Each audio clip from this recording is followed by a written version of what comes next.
sorry for your waiting. My apologies. We're still waiting for our moderators to join. So just as a general introductory note from our side, again, we would kindly ask you to try to join to fit in time frames that we provided for each speaker, 10 minutes, as we already told. And from me, my best wishes for you for this conference today, and I hope that I believe it would be very interesting. It would be very effective, and our Kazakhstani participants would be of great interest in this technology. And I believe that in future we'll have maybe some joint projects, some joint investigations.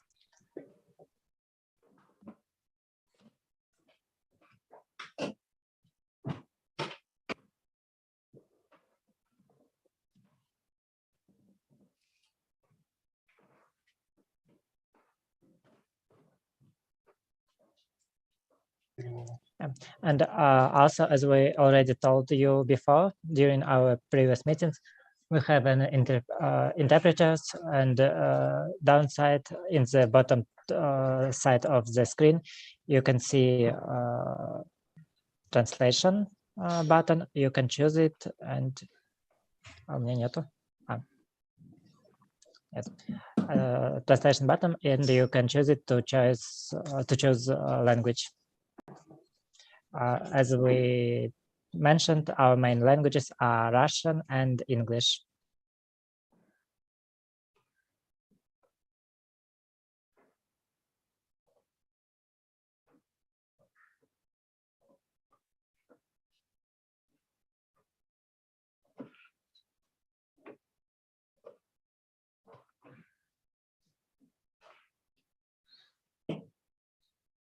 If you have questions from your side before the meeting, you can ask them now.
Dear colleagues, our most anticipated speakers, I would like to introduce you Mr. Chingiz Kanapianov, who will be a moderator for the first panel session.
Recording in progress.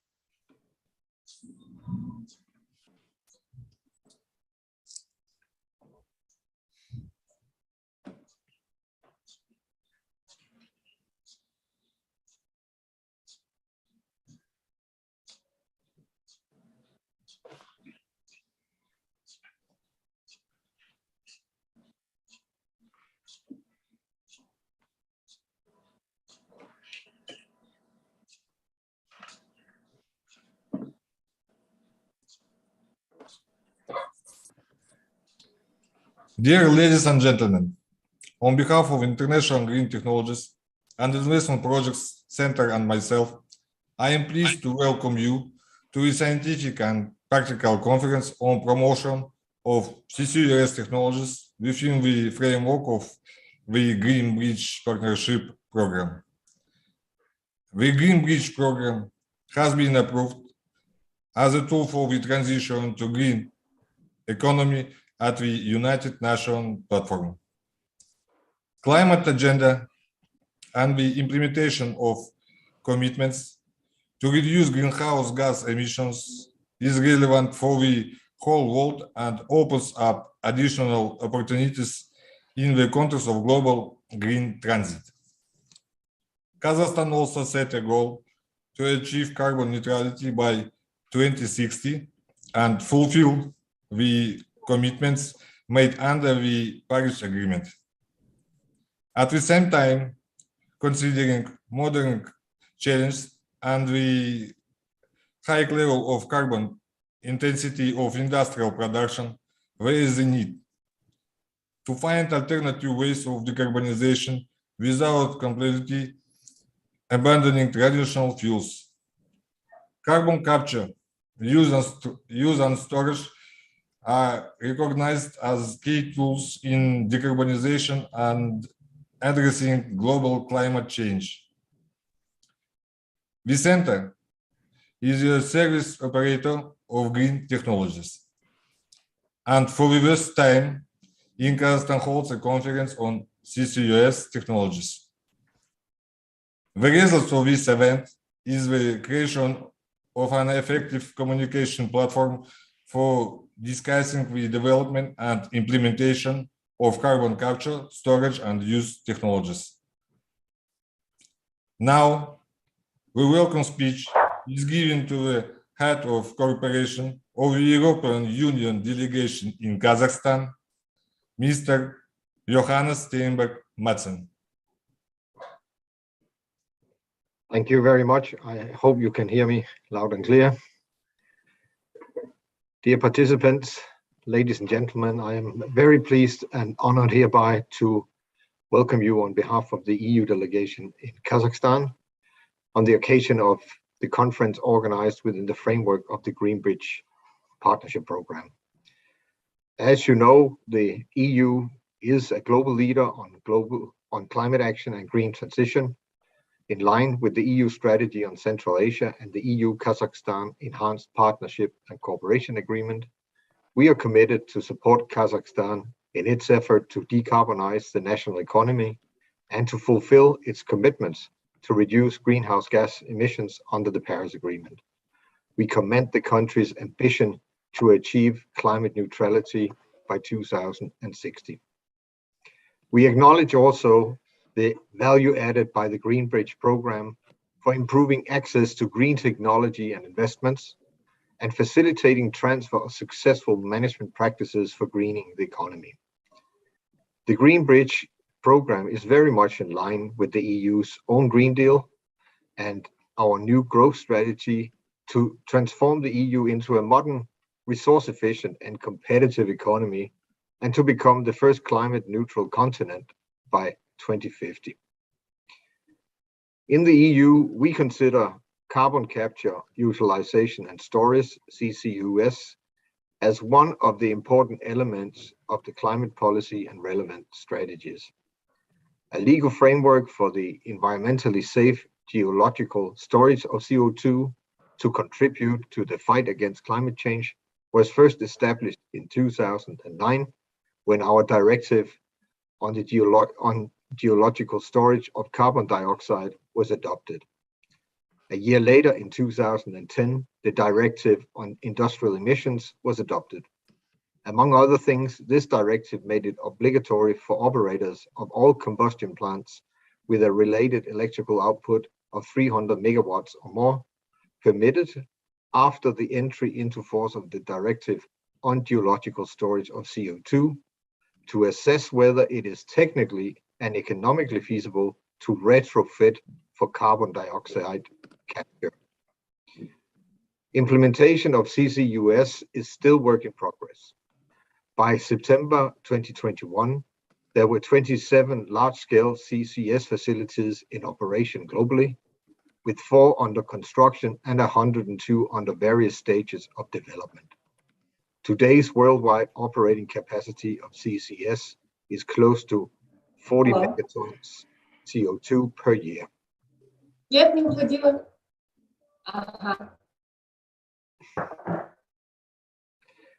At present, there is 1 CCS facility in operation in Hungary and 7 facilities in advanced stages in Belgium, Denmark, the Netherlands, and Sweden. In addition, CCS networks are operational in Belgium, Denmark, France, Italy, and the Netherlands. Increasing attention is now being paid to the development of technologies to utilize CO2 to produce commercially marketable products. In addition, natural gas decarbonization seems to be a promising emerging technology, as 15 out of the 19 submitted long-term low-emission development strategies under the UN FCCC have included CCS. With time, we expect more extended efforts in this field. In 2019, an ambitious 3-year project funded by the EU was launched to support the development of low-carbon energy and industry in Southern and Eastern Europe.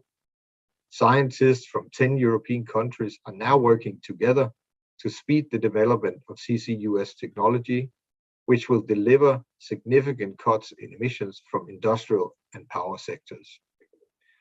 To promote the EU Green Deal in our external action and to approximate the national policies of our partner countries to EU standards, we rely on the expertise of our highly qualified experts who contribute to the building of the Green Bridge between Kazakhstan and the EU.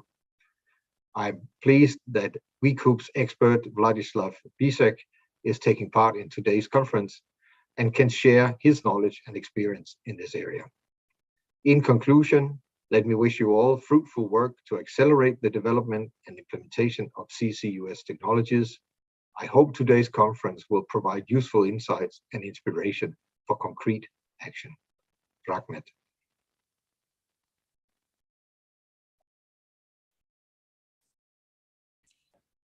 Thank you very much, Mr. Madsen.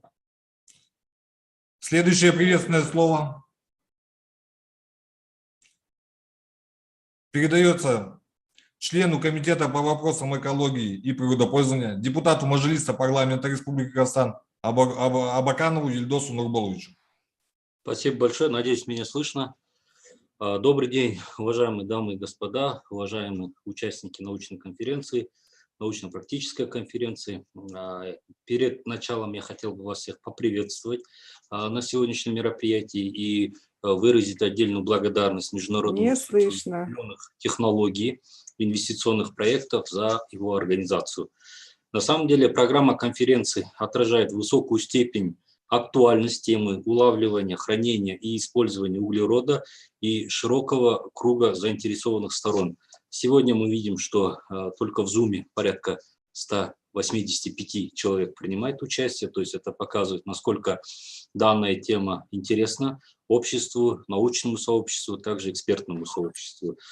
Так, кроме того, на данной площадке сегодня выступят эксперты международных организаций, которые являются законодателями на глобальном уровне по вопросам зеленого перехода, а также компании, деятельность которой связана с разработкой и внедрением данной технологии, имеющие глубокие экспертные познания и высокую квалификацию в этом вопросе. Надеюсь, что в рамках выступления мы, как страна, которая только-только изучаем эти технологии, получим достаточно хорошую информацию, полезную информацию, которую в будущем сможем это все внедрить в нашей стране.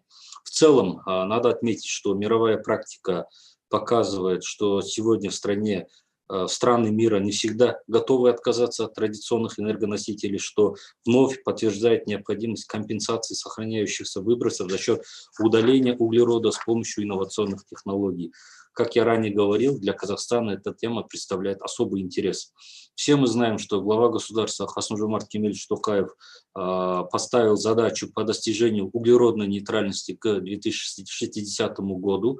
При этом, несмотря на относительно далекие сроки, я считаю, что необходимо работу начинать над этим вопросом сейчас. В данном направлении Международный центр зеленых технологий инвестиционных проектов является пионером, деятельность которого направлена на широкую имплементацию зеленых технологий в Казахстане и инновационных решений. Со своей стороны хочу отметить, что парламент Республики Казахстан поддерживает курс главы государства, и мы готовы в соответствии с концепцией служащего государства обеспечить обсуждение предложений по законодательной поддержке внедрения таких технологий и при реальной необходимости их имплементации в законы Республики Казахстан. Я думаю, по итогам мероприятия будут подготовлены рекомендации, и с удовольствием с этими рекомендациями мы ознакомимся. Есть просьба направить рекомендации в Мажилис парламента для более глубокого изучения. В целом, всем желаю удачи, экспертам отдельно благодарность, что уделили внимание и как бы поделитесь вашим опытом в данном направлении. Спасибо большое. Большое спасибо, Ирбул Нурбулович, за содержательную речь. Следующее слово предоставляется директору департамента климатической политики и зеленых технологий Министерства экологии, геологии и природных ресурсов Республики Казахстан Агабекову Олжасу Пернихановичу. Уважаемые дамы и господа, я рад поприветствовать вас на сегодняшнем мероприятии, посвященном технологиям улавливания, хранения и использования углерода, а также их продвижению в контексте программы партнерства «Зеленый мост». Как известно, изменение климата и его последствия несут в себе катастрофический характер, препятствуют устойчивому развитию и влияют на социальное и экономическое благополучие наших стран.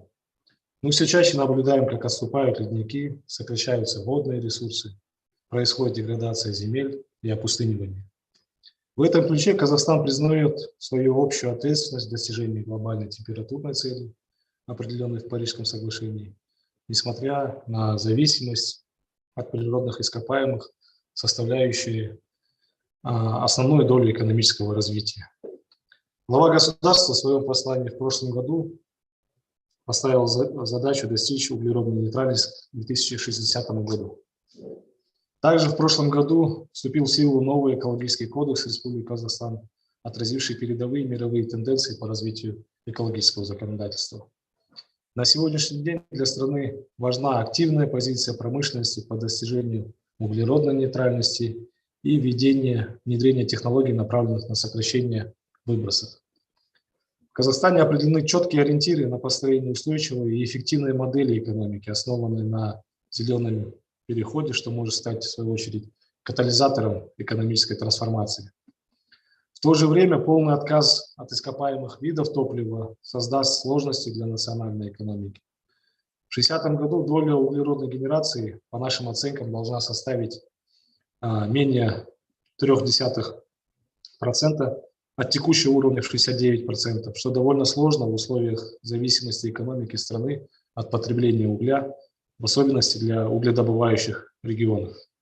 Резко-континентальный климат страны и суровые погодные условия создают дополнительные сложности для замены сложившейся исторической технологической базы угольных электростанций. В этой связи особую актуальность приобретает декарбонизация экономики с применением необходимых альтернативных инструментов, в частности, через развитие технологий улавливания и хранения углерода. Казахстан, в свою очередь, заинтересован в сотрудничестве с международными финансовыми институтами и инвесторами с целью поиска технологических решений для разработки, хранения, транспортировки и коммерциализации технологий в области создания инфраструктуры для развития технологий CCUS.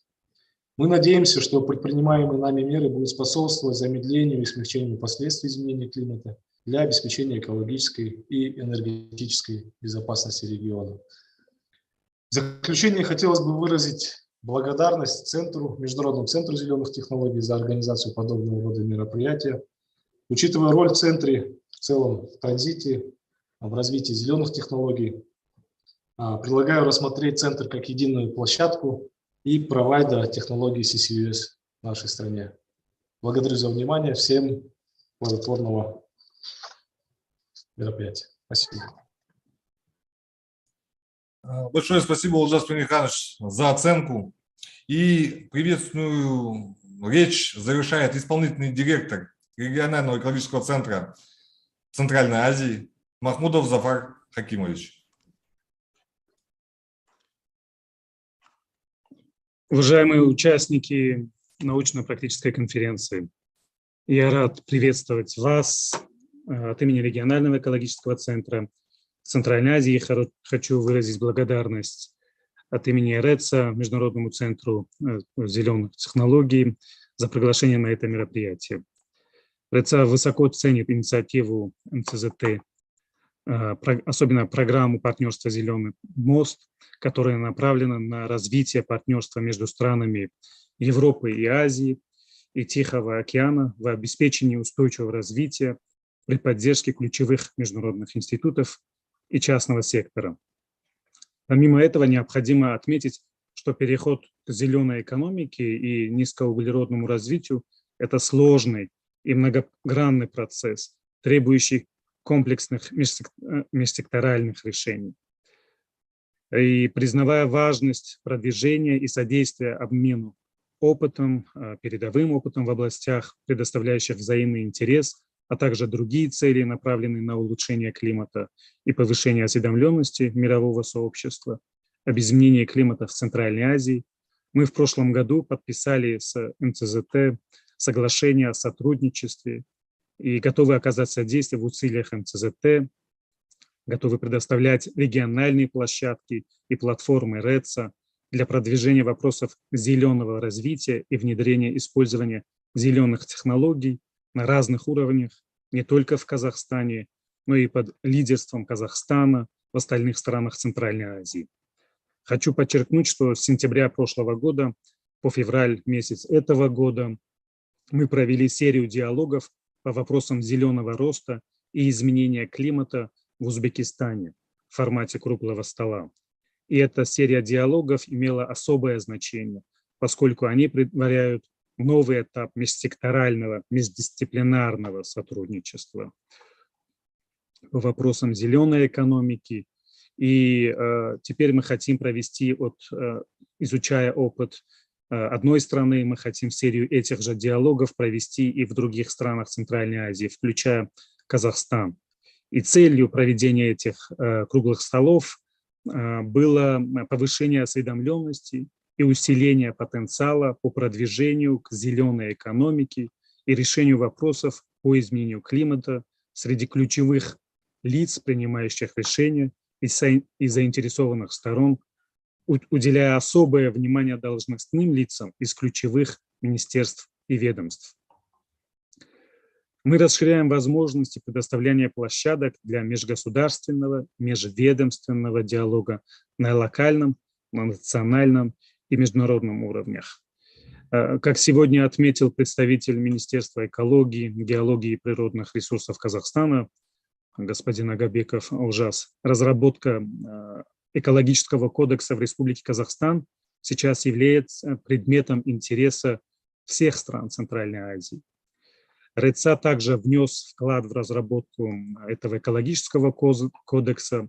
С нашей помощью были разработаны 2 методики расчета эмиссий промышленными предприятиями стойких органических загрязнителей в окружающую среду и расчета выбросов загрязняющих веществ в атмосферу. Мы планируем в следующем месяце, в апреле, провести очередную 6-ю встречу представителей МИД и парламентариев стран Центральной Азии в городе Нур-Султан в Казахстане для изучения именно этого опыта Казахстана, так как я сказал, во многих вопросах по снижению выбросов лидирует Казахстан, есть много интереса со стороны соседних стран. Также будет обсужден вопрос и прогресс в совершенствовании законодательства и реализации климатической политики и в странах других Центральной Азии. Более того, хочу подчеркнуть, что в этом году, как и в прошлом году, РЭЦА планирует продолжить работу по усилению и значимости и видимости голоса стран Центральной Азии на таких международных площадках, как конференция сторон.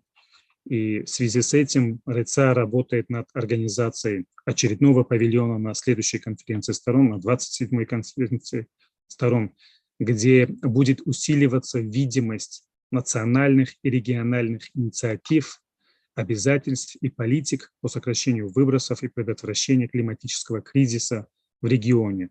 Мы постараемся привлечь внимание широкого круга аудитории к Центральноазиатскому региону и ее вклад в выполнение Парижского соглашения.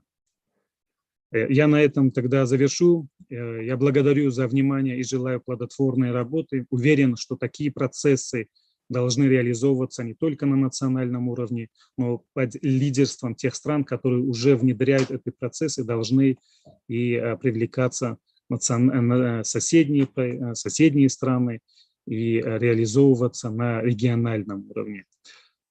Я очень надеюсь, что эти процессы помогут ускорить процесс перехода к зеленому низкоуглеродному развитию в странах Центральной Азии. Благодарю за внимание.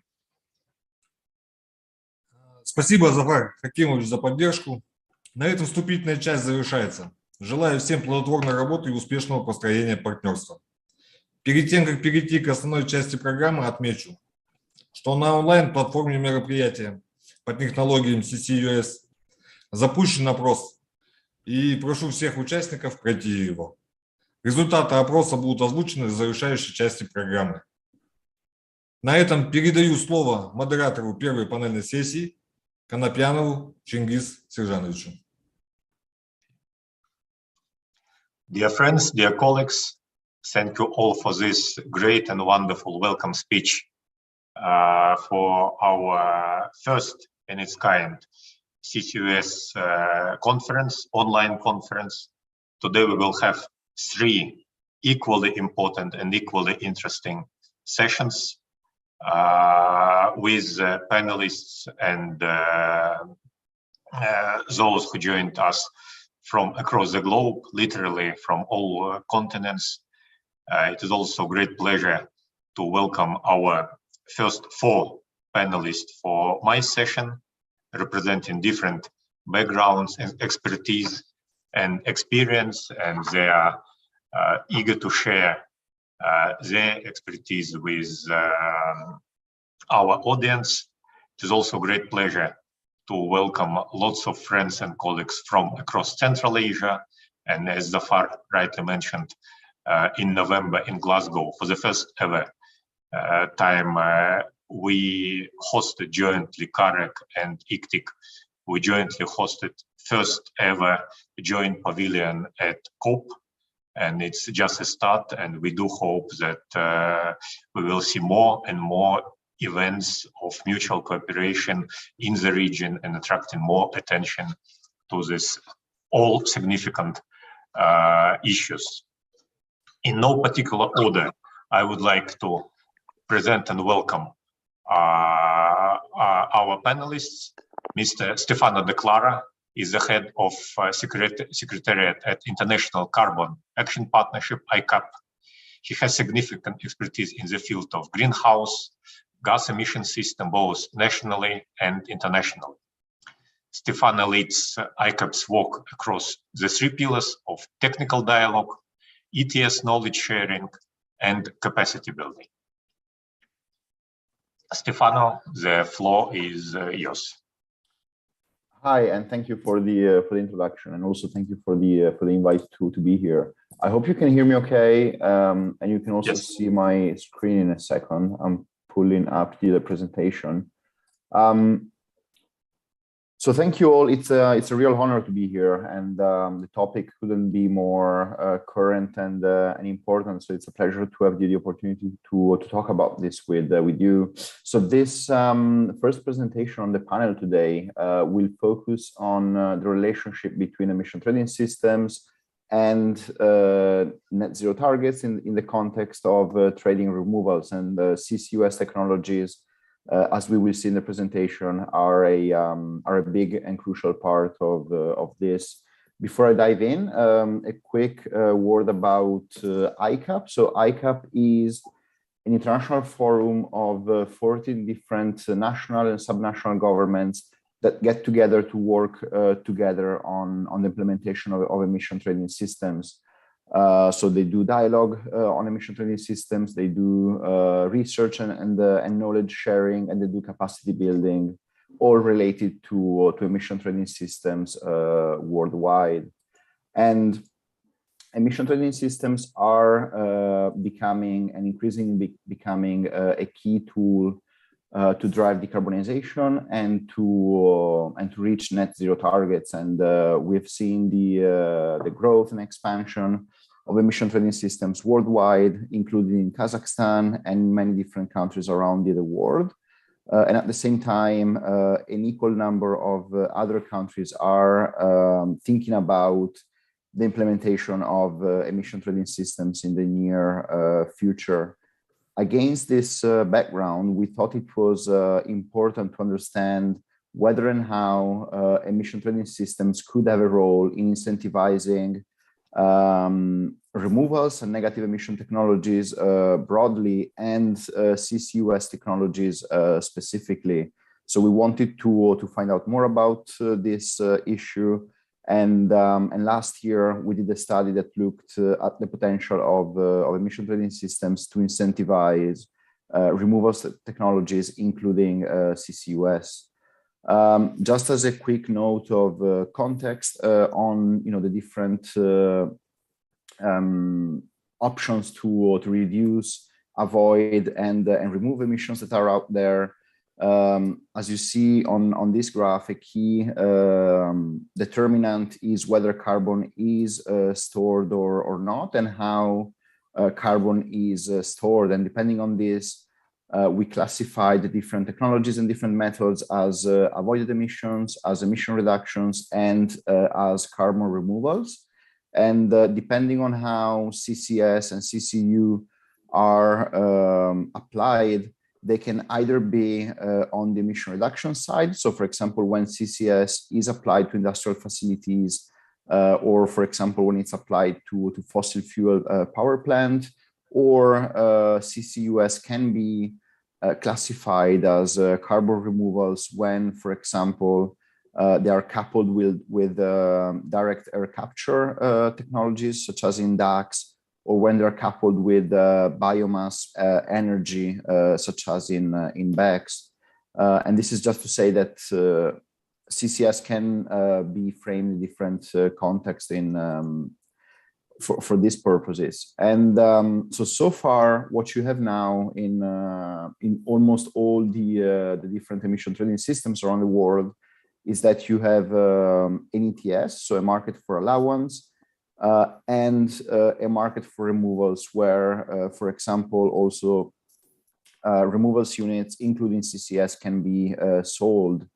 And the two things are separate in probably 99% of the cases. And in the market for removals, you have a different set of buyers that can range from governments to private citizens and firms in the voluntary market, and in some cases under mandatory markets as well. And the key difference between the two systems is that under an ETS, you trade allowances to emit 1 ton of CO2. The government is issuing the allowances, and covered entities will have to buy allowances to comply with their obligation. And those of you familiar with the Kazakhstan ETS will be really familiar with this model. In the market for removal, instead, you have certificates or carbon credit that certify and quantify 1 ton of CO2 that has been removed permanently from the atmosphere. Many different project developers and operators of negative emission technologies can supply those credits. And again, those credits and those units can be bought by governments or private citizen firms, either in a voluntary or in a mandatory way. So while the two things are separate for the time being, we wanted to understand what was the potential for emission trading systems to act as a way to stimulate the uptake of removal technologies as a whole, and including CCUS more specifically. So we came up with 4 different models for whether and how emission trading systems could be a way to incentivize negative emission technologies. And the different models are different ways to configure the two systems, all the way from model A, which represents a disconnected market. So this is basically the situation you have today in the vast majority of cases, where you have an ETS that operates on one side, a market for removal on the other side, but the two things are not interconnected. And the main disadvantage of this model is that the emission trading system does not create any demand for removal units, or does not create any demand for CCUS, for example, because the two things are separate, and CCUS or other removal units will need to rely on other forms of incentives or policies to basically be profitable.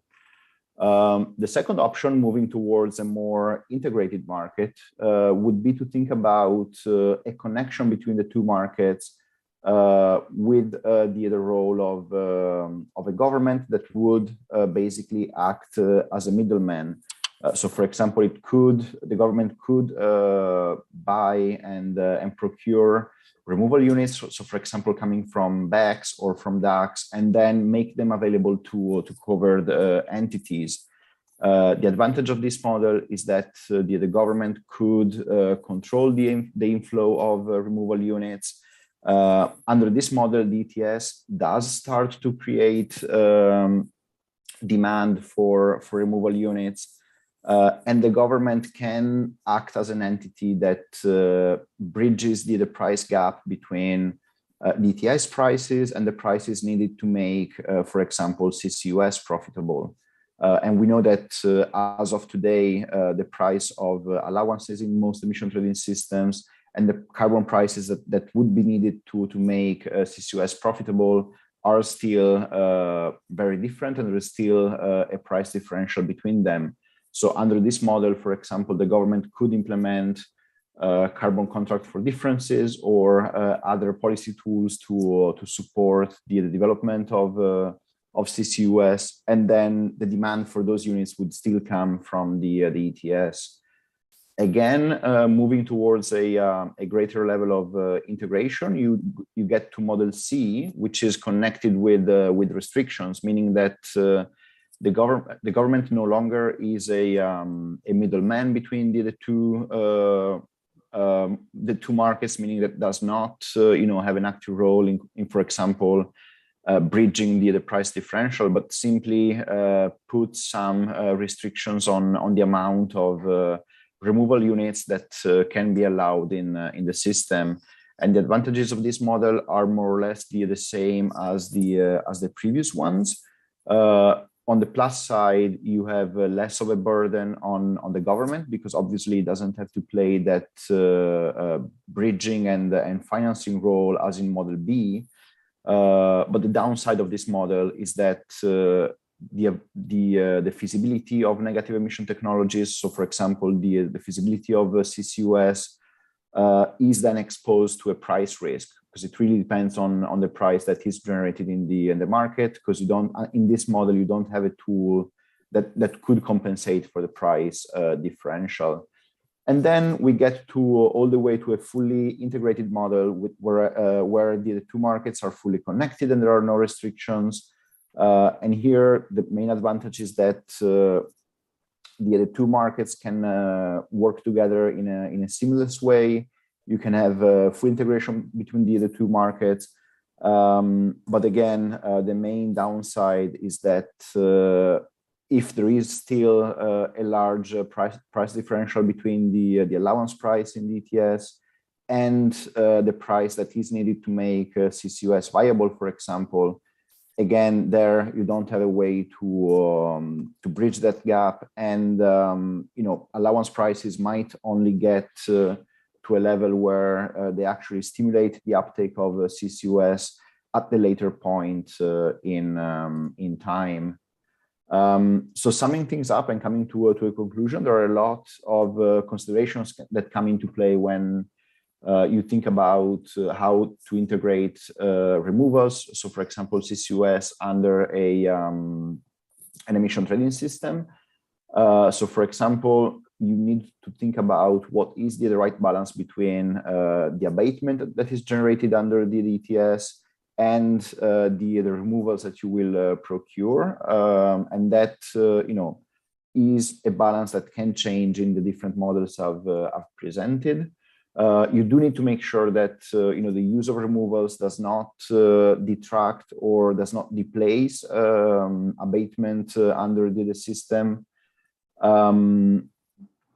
If the two markets are kept disconnected, then the question is who should then pay for removals? Is it the role of the government, or are they procured through a different system?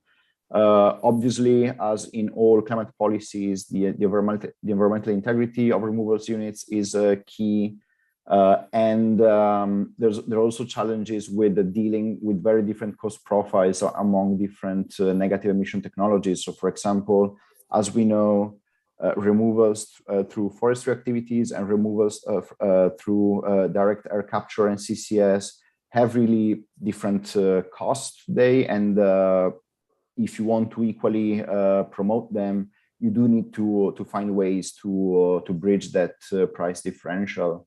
And then you have other questions related to then how an ETS can really get to net zero by integrating removals, and how then a negative cap can work. More on that on the report if you're interested, but I'll keep it to this for the time being. Thank you. Thank you, Stefano, for this very interesting and timely presentation. We have few questions from the audience, and I also have few questions, but we all agreed that we'll have Q&A session after all these 4 presentations. And our next speaker is Jean-François Langelet. Please welcome Jean-François. Jean-François is the lead for Central Asia for this new OECD regional policy platform. Monsieur Langelet has been working with Kazakhstan for quite already a long time, having coordinated the first Kazakhstan OECD country program, and most recently the PPP principle, polluter-pays principle project to reform environmental payments within the framework of a new environmental code that came into force July last year. Jean-François, the floor is yours. Thank you. Thank you very much for inviting OECD to speak at this important scientific and practical conference. We are meeting at an important time, as in Kazakhstan, as in many OECD countries, the challenge of adopting CCUS while transforming the current energy system is daunting. As Johannes Steinbach-Madsen from the EU delegation has mentioned, it is very much work in progress. And as in OECD countries, this technology will not be a silver bullet. It will be a bridge technology. It will not be a substitute, and it will have to be implemented with other efforts, notably coal phase out and related fossil fuel subsidy reforms. And we know that it is not a simple task, easier said than done, as we all know, particularly with the recent events in Kazakhstan. We know as well that right now, coal plus CCS is still far more expensive than renewable, and not to mention that there are some losses in energy efficiencies when using CCS with on a CFP, for instance. But that said, as it was mentioned by Olcas Agabekov from the Ministry of Ecology, Geology and Natural Resources, the model, the least cost pathway model that have been developed by our colleagues from GIZ towards carbon neutrality last year are very clear. There will be 2.9 million tons of CO2 that will have to be captured per year between 2022 and 2040. And by 2040, it would mean an installed capacity of about 1.5 times the current worldwide operating capacity. And I think my colleague from the IEA will get back to that. But we all know that to put our energy system on track for this net zero target, CCUS will be essential, particularly for industries, alongside efforts on energy efficiency and a shift to hybrid fuel. But that said, Kazakhstan is not alone to try and seize these opportunities worldwide. And how can Kazakhstan, in a nutshell, and where can Kazakhstan compete on a global scale to attract those pilot projects to apply this technology? And I think it's fundamental to go back to some of the basics. In the first instances, what is clear is that the government, the private sector will have to partner, contract, and procure those first CCUS projects. And Stefano mentioned already some mechanism. Today, the CCUS development has largely been undertaken by major oil and gas companies that are already present in Kazakhstan. This needs no explanation given their carbon footprint reduction strategy, but as well their technology stack and their experience in managing complex technical projects as they've been doing in the country. So furthering this cooperation with the IOC will be essential, and that goes along the improvement of the overall investment climate, alongside having a whole of government approach to some policies underpinning local development, local content, support to research and development and demonstration projects. I mean, those challenges are very well known. I think they've been extensively documented, including by the OECD. We published an OECD Innovation Policy Review of Kazakhstan, which contains a lot of recommendations that are fit for purpose in the context of CCUS application. So I won't dwell too much on this, just to again remind us all that those reforms are more pressing than ever. And the second element to unleash these emerging industries in the absence of a global convergence on carbon pricing for some times, and as well the low level of carbon prices, as we know in Kazakhstan, or even the low liquidity in the ETS system, there will be a need to design a country-specific transition financing and risk-sharing scheme, and to work with markets and not against those markets. So finding this business model for CCUS is, again, very much work in progress. It could entail some tax credit like the 45Q in the US, which give visibility on price for investing in CCS.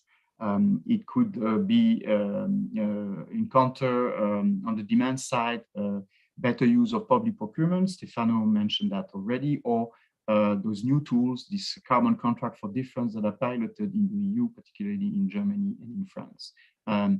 And hopefully over the longer term, those economic reform, the other measures to unlock the potential for market mechanism to deliver CCUS at cost and effectively can be considered. And Kazakhstan could already start building capacity on those effective mechanisms.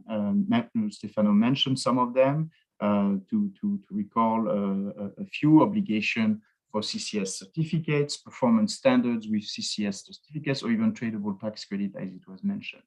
The second area is really around access to data and data on storage potential. It's as in many countries around the world, this potential is still uncertain. So the issue of building capacity in Kazakhstan is critical, capacity to undertake site-specific appraisal studies to substantial the initial potential with seismic data gathering, well drilling, testing, or reservoir performance modeling, to carry out those FEED studies, those feasibility and front-end engineering design studies, to evaluate specific infrastructure that will be required to collect, transport, and store CO2 from multiple sources. It's not just a CCUS unit in isolation that has to be considered. It's a whole system thinking that needs to be put in place. And this holds true as well for capacity to conform with ISO 27914 standards. The third area I want to touch upon is really around making sure that Kazakhstan regulatory framework is competitive to attract those CCUS demonstration projects. And it would have to bring at least three main elements on, first, this administrative process to apply, obtain, and get approval for those processes. There's no single or integrated framework as yet in Kazakhstan. There's a good foundation is the fact that CCUS or CCS has been included in the green taxonomy, but much more work will need to be done to translate this into a comprehensive framework across all aspects of the project, in terms of design, the capture, the storage, the closure, the monitoring, and as well the liability regime for potential accidental release of stored CO2. The second element is really, as included in the new Eco Code, the ability to provide for the appropriate seating of those projects with the use of SCA and EIA as it is planned in the new environmental code and currently being piloted, but not yet for those CCUS projects. And the third element is really about making sure that those projects secure social acceptance with meaningful and effective stakeholder consultation. And in this context, Kazakhstan is not starting from nowhere. Kazakhstan is party to the UNEC Aarhus Convention on Access to Information, but continuing those efforts to remove inconsistency between the national legislation and the obligation arising from this convention is even more pressing than before. So to close, as you can see, establishing an integrated investment, regulatory and socially accepted framework for CCUS project is quite a tall order. As in many countries around the world, again, we're still in an experimental phase. It will be experimental, it will be urgent, and it will require a balancing act with many other competing priorities that Kazakhstan has as it unveils its strategy and implements its strategy towards carbon neutrality within a mix of portfolio of mitigation adaptation solution. And no one has ever done it before, even within the OECD membership. There's no established best practices, there's no blueprint for success, but we're really keen to continue to exchange. So I really welcome this new platform under the Green Bridge Partnership Program and ICTI. And as it was mentioned, we are really pleased to, as OECD, to have this new tool, this sustainable infrastructure program in Asia. It's a 4-year initiative that is starting, funded by Germany, and it will be really about helping Kazakhstan build capacity to develop sustainable infrastructure, and particularly in the area of CCUS, and why not contribute to the formulation of a CCUS roadmap. So I'll leave it here, and thank you again for your attention. Merci beaucoup, Jean-François. Thank you, Jean-François. And Kazakhstan OECD partnership in this specific sphere, I hope and I think will be of great interest for our broader partners in Central Asia. And I do believe that our colleagues and friends from Central Asia can benefit from a number of pilot projects we're already having with OECD. And our next speaker is from Australia, and she has significant background in coal industry, and we already have some questions in our chat on coal industry and its importance to Kazakhstan. But again, we'll have all the Q&A sessions later after all the panels. And our next speaker, next panelist is Samantha McCulloch, who is the head of a CCUS unit in the Paris-based International Energy Agency. Samantha's team provides leading analysis and insights on the development and deployment of carbon capture, utilization, and storage technologies. And prior to joining the agency, Samantha was the policy director of the Australian Coal Association and held various positions in the Australian government, working on coal policy, energy market reform, and energy security policy. And again, we do have lots of in common, and I do believe that your presentation will be of great interest. And Samantha, the floor is yours. Well, thank you so much for that introduction, and thank you so much for the opportunity to be here today. I'm really very appreciative of being able to share some IEA insights into the role of CCUS in net zero pathways, and also to provide a sense of some recent global developments. Let me just get my presentation up. Hopefully you can see this okay.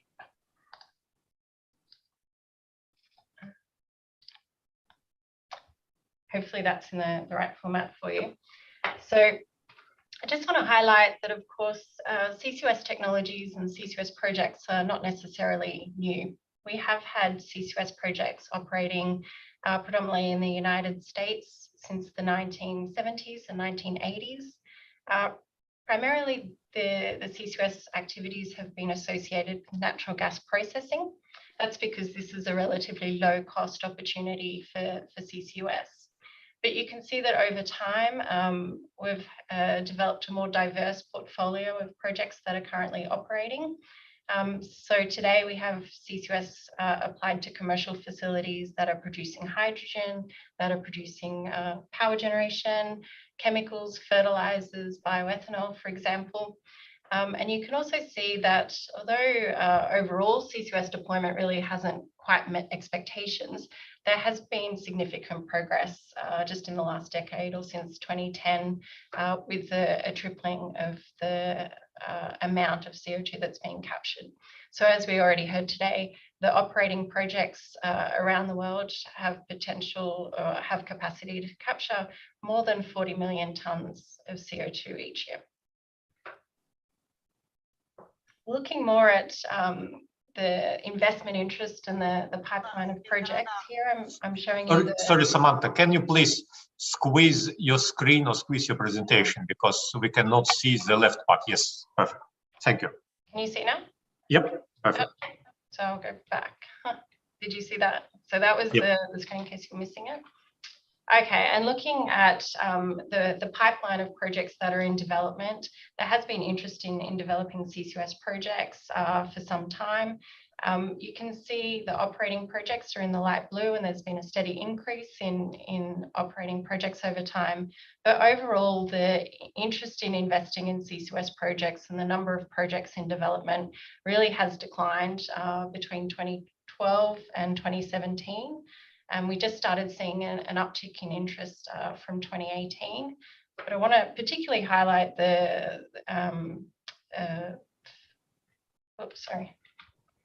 significant increase that we've seen in CCUS investment just in the last year and year or two. So last year alone, we saw plans for more than 100 projects being announced around the world. This is obviously a very significant departure from previous years. And we've identified really three key factors that are driving this interest in CCUS now. First and foremost is really strengthen climate goals and net zero targets. There's a realization and an appreciation that CCUS is really an important part of the portfolio of solutions and measures that will need to be adopted to meet net zero goals.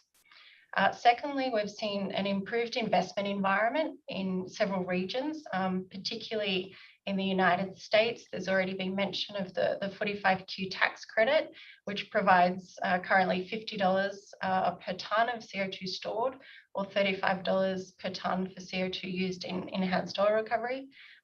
This tax credit was actually expanded and updated in 2018. I think this is one of the key milestones that's really contributed to this uptake in project investment plans. But the third key factor that we see is really also this interest in developing hydrogen and a role for hydrogen in net zero pathways. And CCUS, of course, can be an important way of producing hydrogen, and I'll speak about this more in a moment. So looking at sort of where the interest is for this current project pipeline, you can see it's very much concentrated here in the United States and in Europe. This is reflecting where investment incentives are in place. So that includes the tax credit as well as substantial now capital funding for CCUS in the United States. But also in Europe, we're seeing higher emissions trading or carbon pricing, as well as targeted support from countries like Norway, the Netherlands, for example, to invest in CCUS projects. And in terms of where CCUS is being deployed, I think often we talk about CCUS as though it's a coal technology or it's a coal-fired power technology or just a power technology, but of course it has a range of applications. So in terms of the projects that are coming forward, many of them are actually in the industrial sector, so cement, steel, chemicals, for example, There's significant interest in hydrogen that I've already mentioned. So this is driving a lot of project interest, as well as new technologies such as direct air capture. So touching now on how we see the role of CCUS in net zero pathways. Last year, the IEA released a detailed roadmap for the global energy sector to reach net zero by 2050. In this roadmap, CCUS plays a very important and diverse role as part of a range of solutions. So we see CCUS growing from this sort of 40 million tonnes of CO2 being captured each year to more than 7.6 billion tonnes by 2050. So a very significant scale up. And why do we see this significant role for CCUS? There are really four key roles for the technology. First is retrofitting existing power and industrial plants, recognizing that much of our power or industrial assets and infrastructure are really only recently being built. And for these young assets, retrofitting CCUS can be an important solution to enable the assets to continue to operate and contribute to energy security, contribute to economic development goals, but in a way that's consistent with climate targets. The second key role is in industrial applications, where CCUS is one of either limited or is the only solution for deep decarbonisation.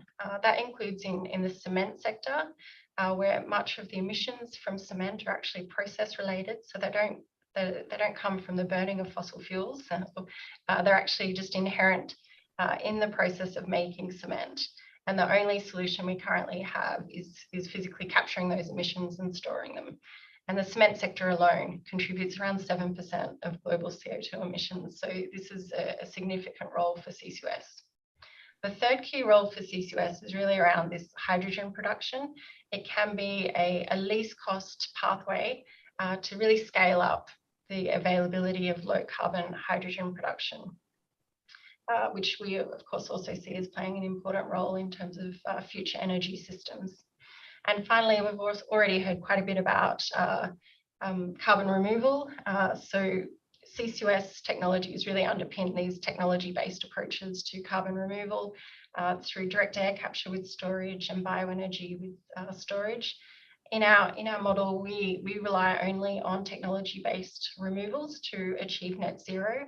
And by 2050, we have around almost 2 billion tonnes of CO2 being removed across the energy system through these technologies. And over the course of our scenario, the role of CCUS really changes. So you can see a growing role in industry, a growing role for removal and direct air capture, while in the early years, we focus more on the retrofit opportunity. I want to just touch on the cost aspect of CCUS and highlight that in our analysis, CCUS is part of a least cost pathway to achieving net zero. And there's no one particular cost for CCUS. So we often hear CCUS is very expensive, but there are a range of costs because there are a range of applications for CCUS. And the cost of CCUS is very much determined by the concentration of the CO2 in the stream from which you're trying to capture. So that can be as low as $15 to $25 per tonne of CO2, where you have a very high concentration of CO2. So that can be natural gas processing, coal to chemicals. And then the costs gradually increase as you target more dilute streams. So whether that's iron and steel, cement, power generation. And of course, if you go to direct air capture, this is the most dilute opportunity to capture CO2. So it's also among the most energy intensive and expensive. But I would also highlight that for many of these industrial applications of CCUS, CCUS is still at an early stage of commercialization, and we do see strong opportunities and strong potential for cost reductions through learning by doing, through scaling up infrastructure and economies of scale. So there is significant potential to reduce these costs. One of the key trends, I think, that we've seen in the last few years in terms of CCUS deployment that can also have a very significant impact on costs is moving from considering CCUS as being a one standalone facility with its own pipeline and its own storage site to investing in industrial clusters and shared infrastructure. This is what we're seeing as the preferred deployment model, particularly in Europe, but definitely in other areas around the world. Here, I'm just showing you some analysis we did for Southeast Asia, looking at where industrial emissions clusters are, where they might be located near potential CO2 storage. Here we also show where projects are in development. But there are, these deployment pathways can play an important role in terms of scaling up CCUS rapidly, but also in a more cost-effective way. And finally, I've highlighted some priorities from the IEA in terms of being able to scale up CCUS consistent with our net zero pathway. I won't go into these in detail in the interest of time, but really creating those conditions for investment through direct support, through tax credits, for example, looking at shared infrastructure around industrial hubs, identifying and encouraging the development of CO2 storage, because this can really be a long lead time activity. And finally, boosting innovation to continue to refine technologies and reduce costs. And so with that, I'll leave it there and happy to take questions later. Thank you. Well, thank you, Samantha. And your presentation did answer a number of questions we already had in our chat room, but it also evoked a number of more questions, and we'll be happy to discuss them later after our last but not least panelist, last but not least presentation, Mr. Woojin Lee. Mr. Woojin Lee has significant experience in scientific work in the field of green energy environmental engineering. Currently, he's studying the issue of carbon sequestration in Kazakhstan as part of the activities of Nazarbayev University Laboratory for Research of the Green Energy Field.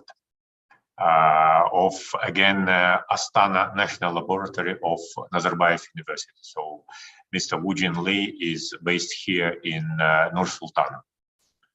So the floor is yours. Yes, we can see you. Thanks, Chairman. I'd like to share. Sorry, I misled the audience. I told them that you're in Astana, but it seems that you're somewhere in Mars. Okay. Oh yes, the floor is yours. Can you see this? Okay. Yes. All right, good.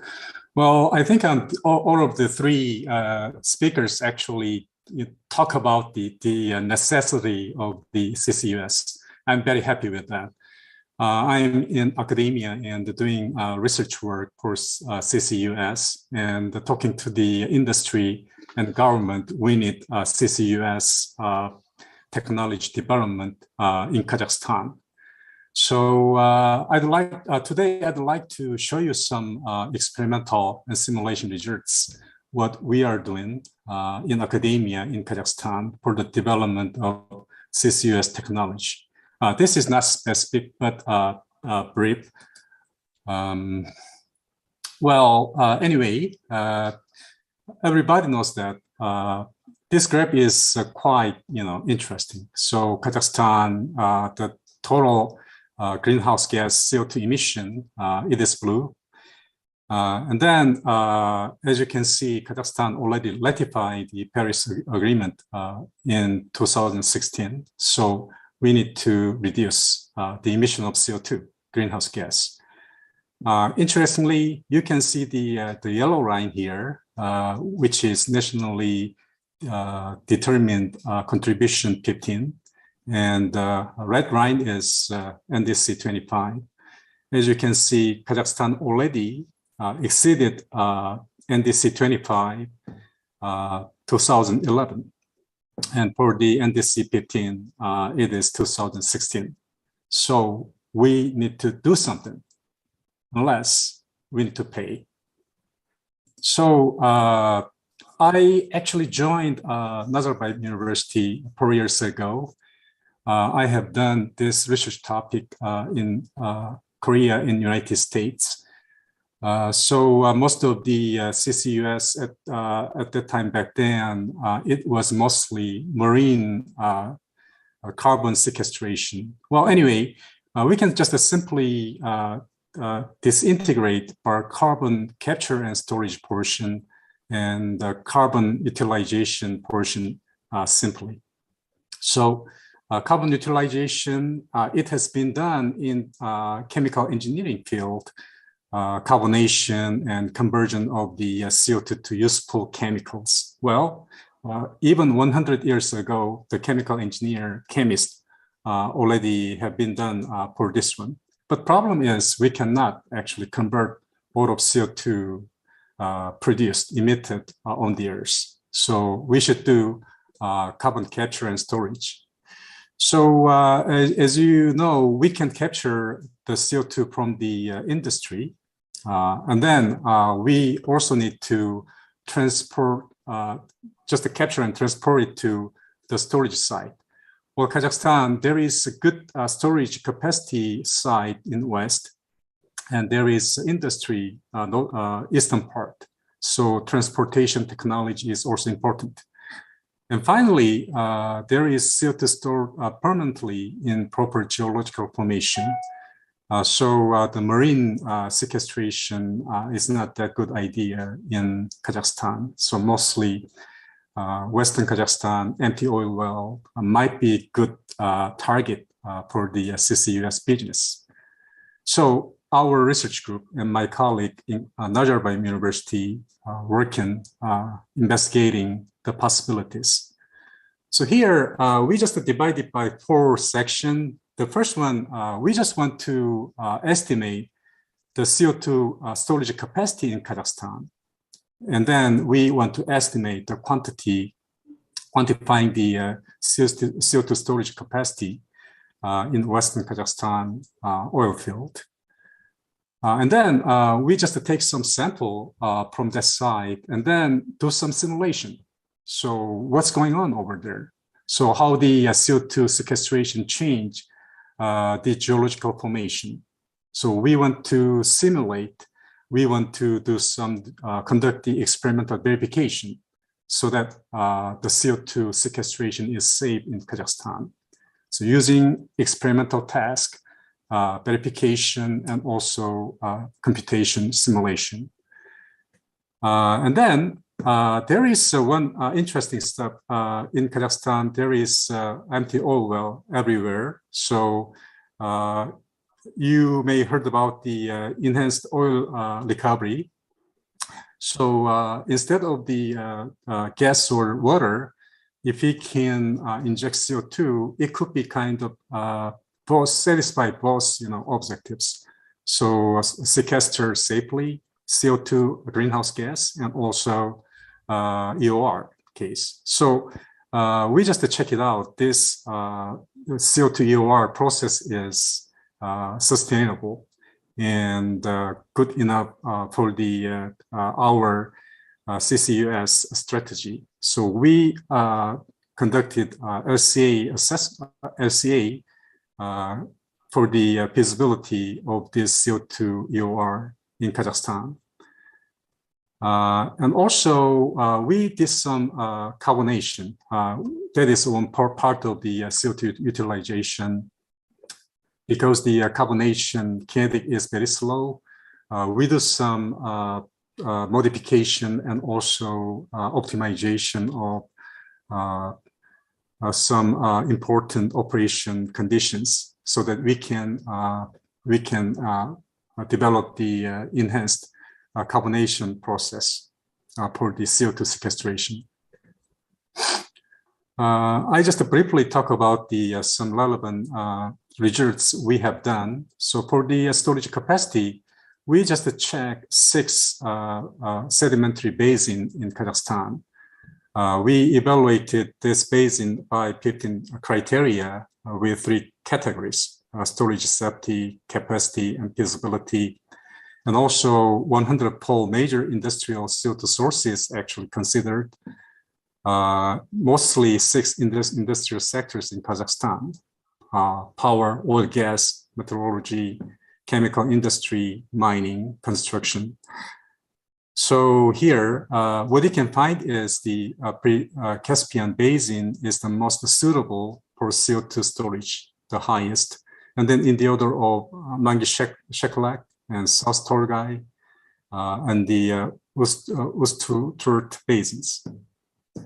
The estimated storage capacity of this basin in Kazakhstan is almost 539 gigaton. The current annual greenhouse gas emission of Kazakhstan, which is 400 megaton. So based on this emission rate, Kazakhstan has almost the 1,400 years of CO2 storage capacity. So which means Kazakhstan is a wonderful place for CO2 storage. Here, this is kind of simulation of the CO2 injection into Western Kazakhstan site. So here we inject, and there should be some reaction by the CO2.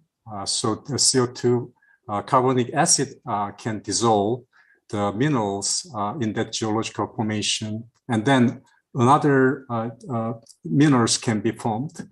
And also porosity and the permeability change and the fate of CO2 can be changed. So it could significantly influence the storage of CO2.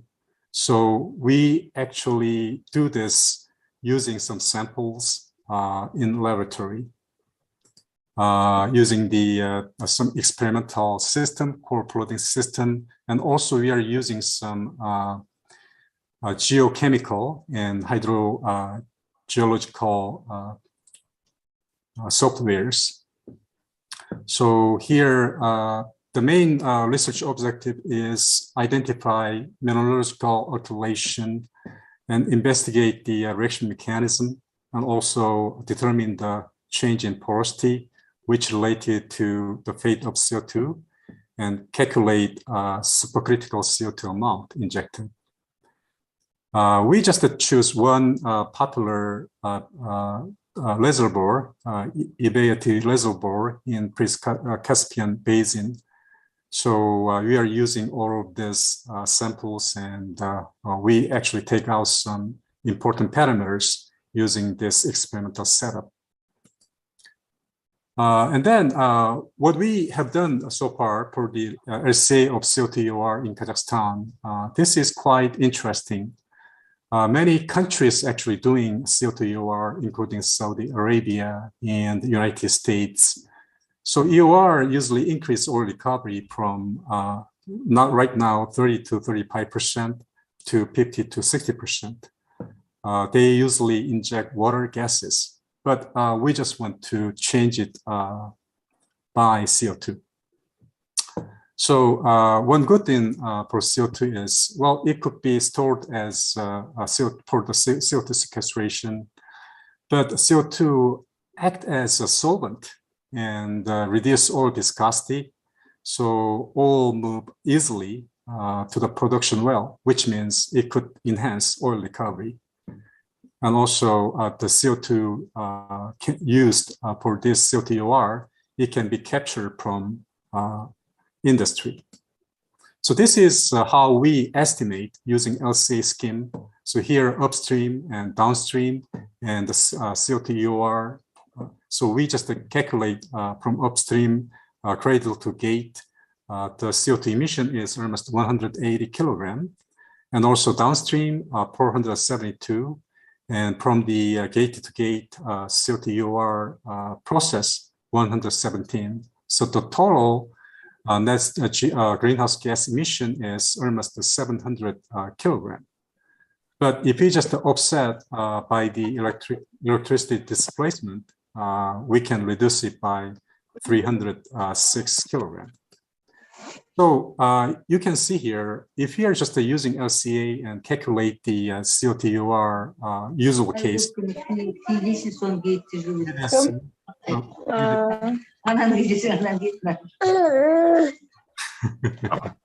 Sorry. All right. You have literally 1 minute left. Okay, good. So the common emission is 500. by the electricity displacement, Kazakhstan actually show 300 reduced by 357, United States 450. So Kazakhstan is quite, first stage. So we can have quite advantage when you do CO2UR based on the LCA results. And this is what we are doing for the enhancement of the carbonation using the CO2 capture and also using slag from the industry and then make cement for the construction material. We are actually enhancing, developing this chemical engineering process. Based on what the researcher and what the speakers here today, I can see the future of Kazakhstan CCUS. So for the development of technology, I believe more big research project between industry and academia in Kazakhstan should be carried out. Yeah, well, I think this is it for today. And if you have any questions and comments, I'd be happy to accept that. Thank you very much. Well, thank you, Mr. Lee, for very elaborate and interesting and positive, optimistic presentation with all these technical layouts. And it also answered a number of questions we had in the chat.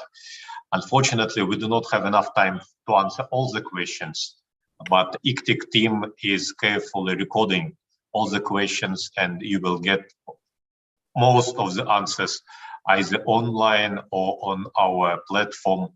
And again, it's the first but not the last event on this topic. I have one question for all our panelists. Can you please share some ideas and expectations how we can enhance regional cooperation and share global and Kazakhstan experience in the region for CCUS projects? Well, in no particular order, maybe we can start with Jean-François.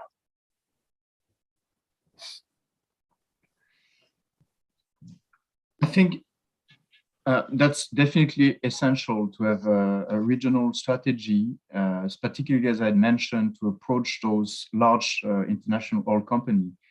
They might be convinced by the business case of investing in pilot project with the reservoir potential of Kazakhstan alone, as it was mentioned, but having at the very least one or two of your neighbors involved, and having, as Samantha has mentioned, this industrial cluster approach, a transboundary industrial cluster approach, that could be a starting point to increase this trading and this integration of a new market along this technology. That would be my first answer.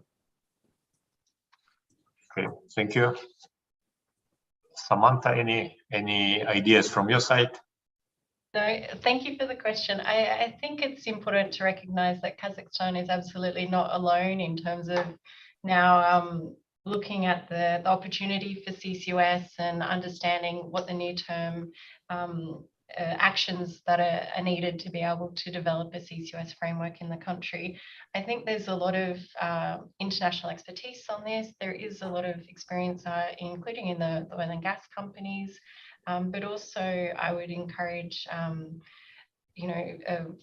the government and industry in Kazakhstan to think about some of the existing platforms that are available to share experience and knowledge around CCUS, including organizations like the International Energy Agency, the OECD, the Clean Energy Ministerial has a CCUS initiative, the Global CCUS Institute, which will be presenting later.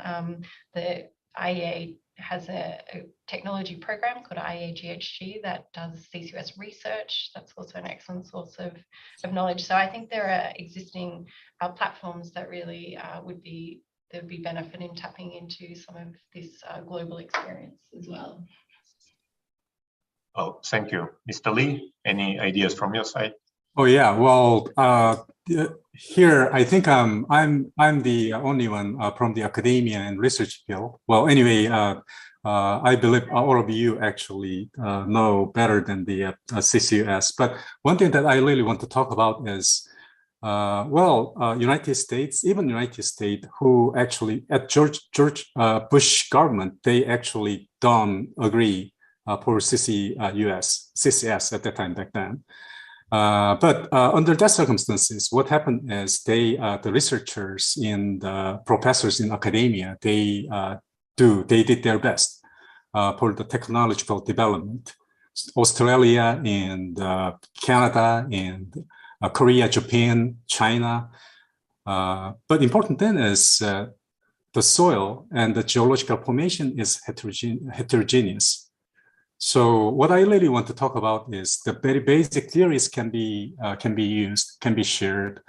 So for the specific case study and for the safety of CCUS, I really think we really need to have some very basic and systematic research project, just like MES targeted program, so that the industry, academia, and research institute are getting together and then finding out the way.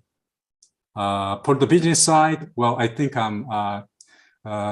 those speakers actually explained very well. But for the sharing the idea, Kazakhstan is now at the starting point. So we believe, and here we definitely need more research work and collaboration among the industry and also research field. Well, thank you all for all the insights and for your wonderful presentations. Unfortunately, again, we are not able to answer all the questions, but our team, ICTIC team, will assemble all the questions, and you, dear friends, you will get most of the answers later on our platform. As well as I see some technical questions, and I'm pretty much sure that some of these questions will be answered during the next second or third panels. With this, I would like to thank all our wonderful panelists for being with us, and I'm giving floor to a good friend of mine, Mr. Dusem Kadirbayev, to moderate our second panel session.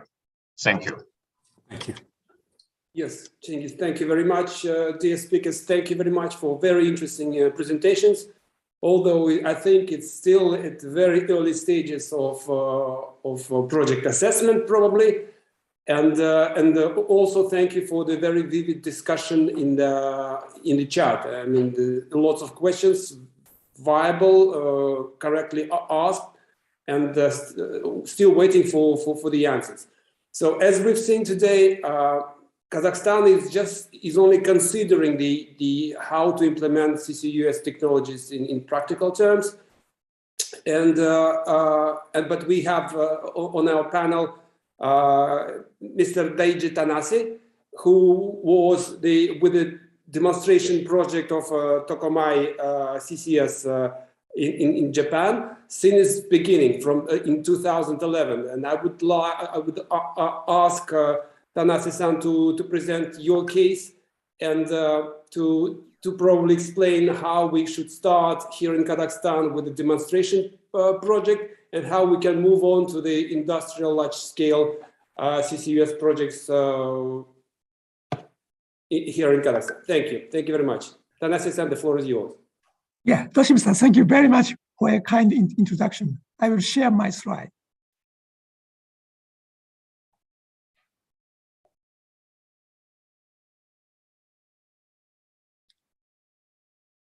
Yeah, I'm extremely grateful for the opportunity to present on the Tomakomai CCS demonstration project, which has been commissioned to Japan CCS with 100% funding from the Ministry of Economy, Trade and Industry of Japan. This photo is a wellhead of the injection well of our project. We have 2 injection wells. Oh,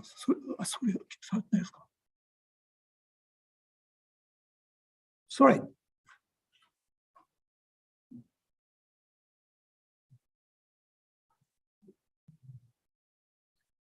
Can you see my slide? Yes, fine. Oh, okay. I'm very sorry. Anyway, my name is Daiji Tase with Japan CCS. And this photo is a very head of our project. This is outline of my presentation, overview, reservoirs and injection and monitoring facilities, key results, and summary. Overview of the project. The upper right photo is the Tomakomai city. And it's a, sorry, just, oh, upper right photo is the Tomakomai city, a large city in Hokkaido Island with a population of 170,000, about 800 kilometers to the north of Tokyo. Tomakomai is a port city and industrial city and a fishery city. The outer harbor of the Tomakomai port is the CO2 reservoir area of the project. The white circle in the photograph and indicate the our offshore storage site. This is the scheme of the Tomakomai project.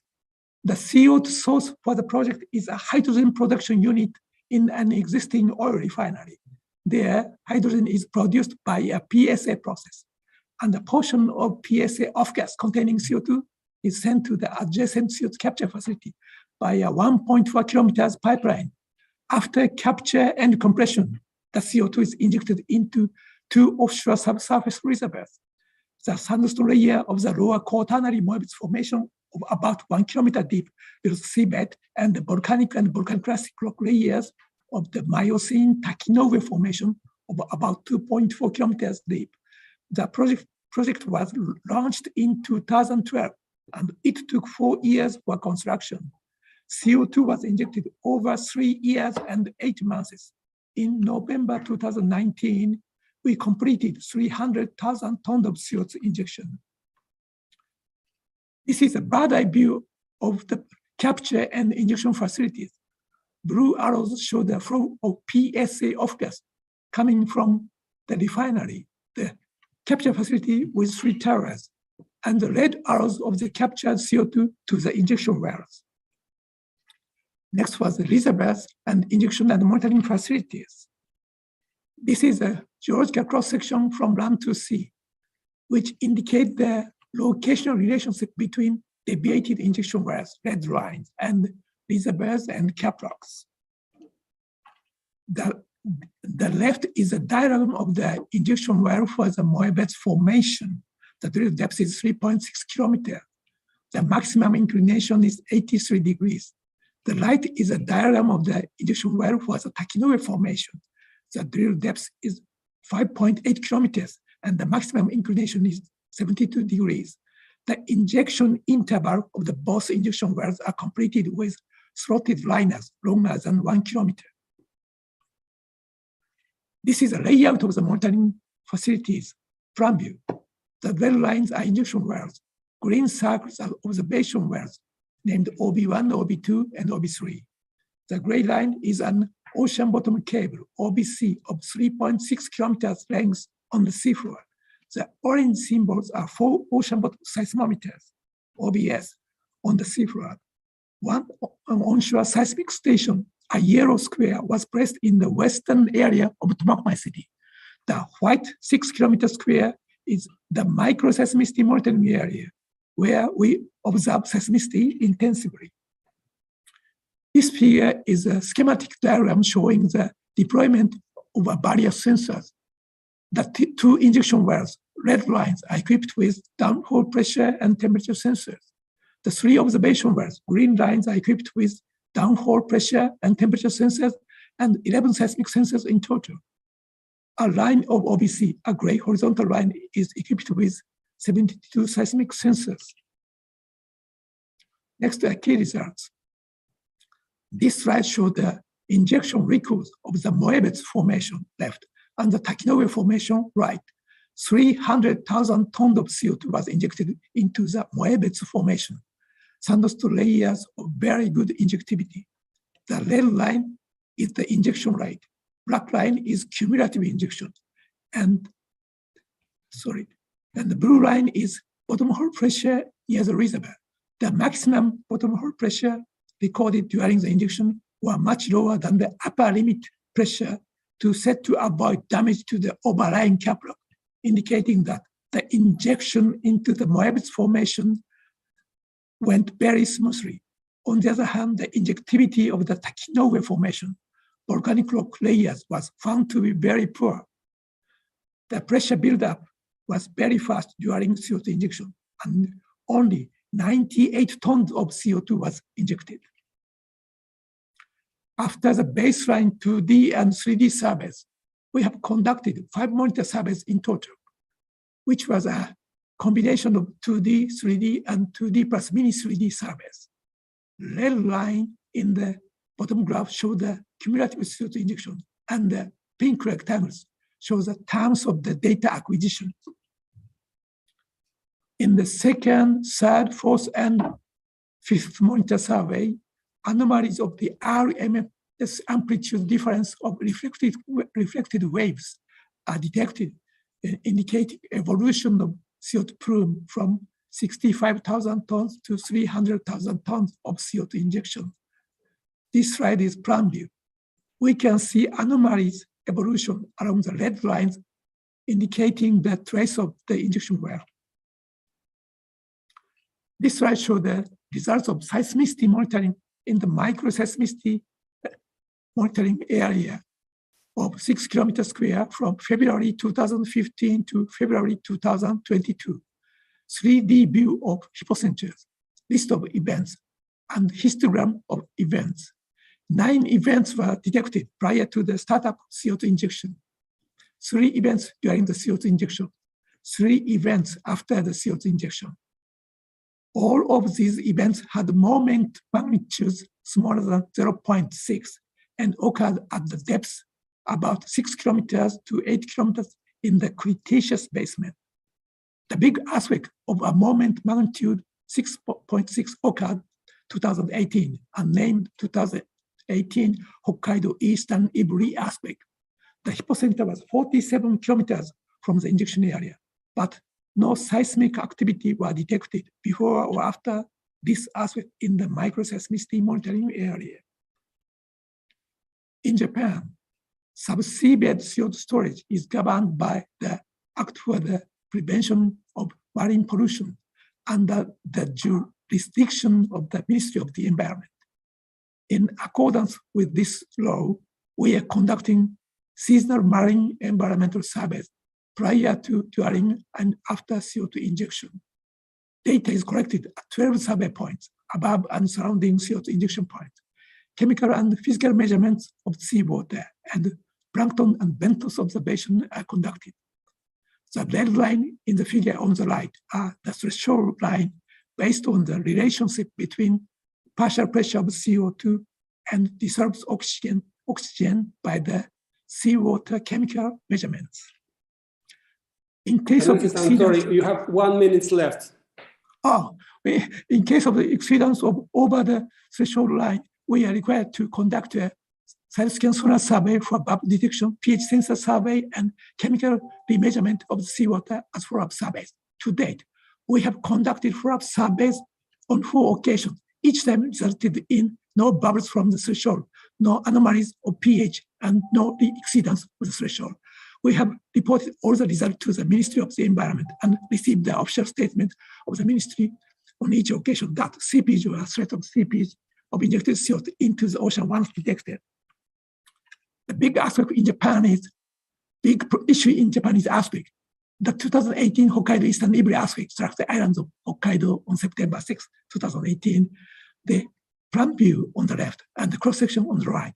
The epicenter was 30 kilometers away from the CO2 injection site at the depth of 37 kilometers of the direct distance of 47 kilometers. But there was no damage to the capture and injection facilities and reservoirs.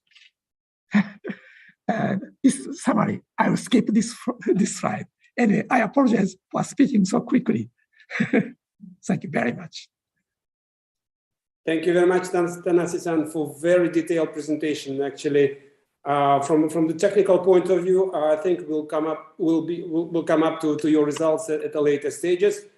And with that, I will pass the floor to Professor Earl Goethe, who is the principal scientist at TNO, which is the Eindhoven-based scientific research organization, working on development of CO2 capture and the electrochemical conversion of CO2 to different products.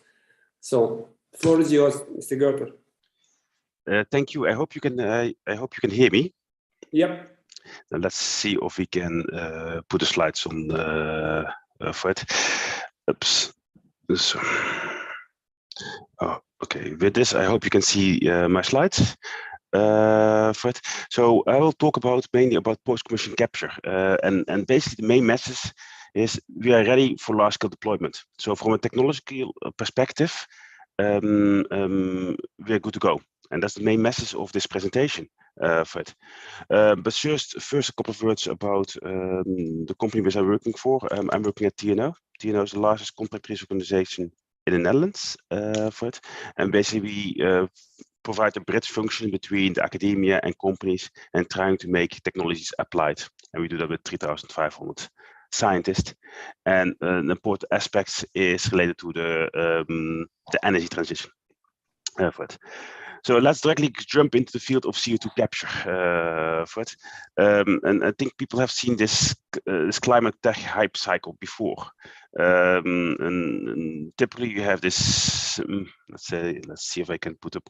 Typically you have first a hype, and then at a certain moment it dies off, and then it goes up again. And when I started to work on carbon capture a long time ago, you can definitely say it was still on this hype curve. But nowadays, carbon capture is really on the forefront, and all signs are there that it will go into real impact later on. For it. And the reason for that is just because of policies and economics. The ETS price at this moment in time, it collapsed due to the issues in Ukraine, but it's around 60 euros per ton. But it briefly was just a couple of weeks before around 95 euros per ton. For it. And those kind of numbers makes companies aware that they should pursue other options, and carbon capture is just an option that you can readily implement. For it. Now, if we then look at what is now the current issue. Now, take an example: the Netherlands. We are a very small country, not as big as Kazakhstan. But there's a huge amount of assets out there, all kinds of refineries, all kinds of industrial companies are over there. And if you want to decarbonize that, there are not that many options for it. You can talk about electrification, of course, you should do that. But you should be realistic in what can you do in the time frame which you're aiming for. And frankly speaking, there is no option to really create industrial decarbonization on a timescale up to 2030 without carbon capture and storage for it. And that has been well recognized. This is an example in Rotterdam. They are putting there the portals system in play. Basically, you can consider them as the garbage collectors. They collect the garbage from different industrial sites, and then it is transported offshore and stored in an empty gas field. Now, this will be done on a megaton scale per year for it. The final investment decision will be made this year, and I think all lights are on green. And companies like Shell and Air Liquide and Air Products, they will use this garbage collectors system for it. Now, this is an example what's happening in portals, and then the question of course, how much does it cost? Now, I expect that the cost between that it will be around 50 euros per ton, in that order of magnitude. Just the transport and storage cost for it. Another example is Norway, where they have already pledged the 2.1 billion euros mega project aimed for capturing CO2 at a cement plant in over here in Breivik, and perhaps later on as well into a waste to energy plant near Oslo. In order of magnitude hundreds of kilotons, and they're also looking at other places where they can get the CO2 from. Now, you can imagine in Norway the transport and storage is a little bit different than in the Netherlands, which was only a couple of kilometers in the North Sea. In Norway, this is really you have to first transport the CO2 by ship before it can be sequestered. So it costs a lot of additional cost. So that would be perhaps in the order of €100 per ton. But how does now post-commissioning capture work? You have different kind of technologies, and because it's only limited amount of time, I'm only going to focus on post-commissioning capture. Now, it's really simple. You can see here the picture on the left-hand side. It's a picture coming from a patent from 1930. And basically how it works is this flue gas comes into an absorber and goes up, and countercurrent, a washing liquid is falling down, and this washing liquid takes up the CO2, then it goes via a cross heat exchanger to a stripper, there it falls down again, and at the bottom of the stripper you heat it up with steam, and because of the temperature change, the CO2 is coming out, and the CO2 with some water vapor goes out of the top and leaves the top condenser here, and then the lean solvent is recycled back to the absorber via the cross heat exchanger back to the absorber. So it's really quite simple. So basically low temperature washing, high temperature regeneration.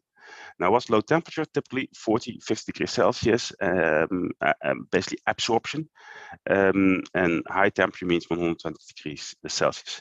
Now, the washing liquid in this case is often an amine based washing liquid. Amines react with CO2 in different ways, and they will make sure that highly selective CO2 is removed from flue gases, and you can produce a very high purity CO2 stream. But of course, as an absorber column is not empty. Typically, there are all kinds of elements in there that create surface area, because you need time and you need surface area that the washing liquid can react with your CO2. But in this case, you have here a structured packing, but you can as well have a dump packing material in it just to guide the liquid. Now, nice that I can draw such a thing, but let's discuss 2 seconds more about the process. Because the plant of 1930, nowadays we can make it much more sophisticated with all kinds of heat integration options, as an example, using heat pumps and things like that. But often they cost significantly more in capital cost, and the levelized cost of CO2 capture is increasing for it. So it is possible to make it a little bit smarter, but you really have to see on your use case if it makes sense. Then going back to the washing solvent, the capture solvent, and I'm not going to go in all these nice names and things like that. It's not really the purpose. But the main thing is what I want to say is suppose I have, let's say, 10% CO2 in my flue gas, then I need, based on thermodynamics, I only need perhaps 7 kilojoule per mole. That's the amount of energy which I need thermodynamically. In reality, I need orders more. For it. So it is something which costs energy. Now, how much energy does it cost? The state-of-the-art solvent is MEA, monoethanol amine, and that will cost order of magnitude 1.5 kg of steam per kg of CO2. So you have to supply this low pressure steam, and there you pay the ferryman. So if you look at the total cost of a system, typically operational cost is dominant because of the steam which I need to have at 130 degrees Celsius. And of course, I can think about solvents which are better, so that I go towards 1 kilogram of CO2, 1 kilogram of steam per kilogram of CO2. That is possible, but often it has other consequences as well. So what you now see is that for a lot of, let's say, smaller scale plants, that they're looking at, let's say, the standard solvent based on MEA, but the larger plants, they will go for much more advanced solvent systems for that. Now, an example of this is this plant over here. This is a CO2 capture plant. This is just being built in the Netherlands, and it captures CO2 from a waste to energy plant. So the flue gases are coming here, and basically in the first column, what I do is I drop down my temperature because I have to go to low temperature. So this is a direct contact cooler. I drop down my temperature towards 40 degrees Celsius, and then the flue gas is going in the absorber over here. Where the liquid falls down, captures the CO2, goes via the heat exchangers into the stripper over here, and there my CO2 is released on the top side and collected later on as liquid CO2 over here. Now, why do they have liquid CO2? Is because the aim for that location is not going to the North Sea to an empty gas field, but is being sold to the horticulture, to the greenhouses, and they use CO2 as a fertilizer. So in the Netherlands, we have a lot, for the people who didn't visit the Netherlands, but we have a lot of greenhouses. And for many of the products like roses and bell peppers, you need CO2 to have a positive business case. So this CO2 is delivered, now in this case, coming from the waste to energy plant for it. Now, although I mentioned this, we are ready to go. We've seen an example on 100 kiloton scale. There are always things which we would like to improve per definition for it. Now, first of all, it's just cost. And as you can divide in capital cost, CAPEX part, just the hardware, the steel, and the amount of steam going into the stripper. For it, the amount of steam is basically the operational cost. For it. What you also would like to improve are things like emission control. The reason for that is still an open system. The flue gas comes in and leaves the absorber and goes via the stack out of the basically into the air. So any carryover will go into the air. So you have to really control this emission level very well. Sorry. And then the last item here is the flexibility. Basically, you would like to be able to control, have a very good control structure about it. On all these kind of topics, there are big research programs going on, not only at TNO, but at many other places as well. For it. So my final message is basically, if you would like to CO2 capture, in this case post-combustion capture, but if you go to the different other flavors, we are ready to go. The technology is there. Of course, it can be better. Of course, it can be cheaper for it, but it is available and you can implement that. And with that, I would like to show the last slide, almost last slide, by showing the people working at TNO on these kind of elements for it. So we have quite a big group working on CO2 capture and what to do with the CO2. So with that, I would like to thank you for your attention and for the opportunity to address you about this topic, which I think is highly important. Thank you very much, Dr. Goethe.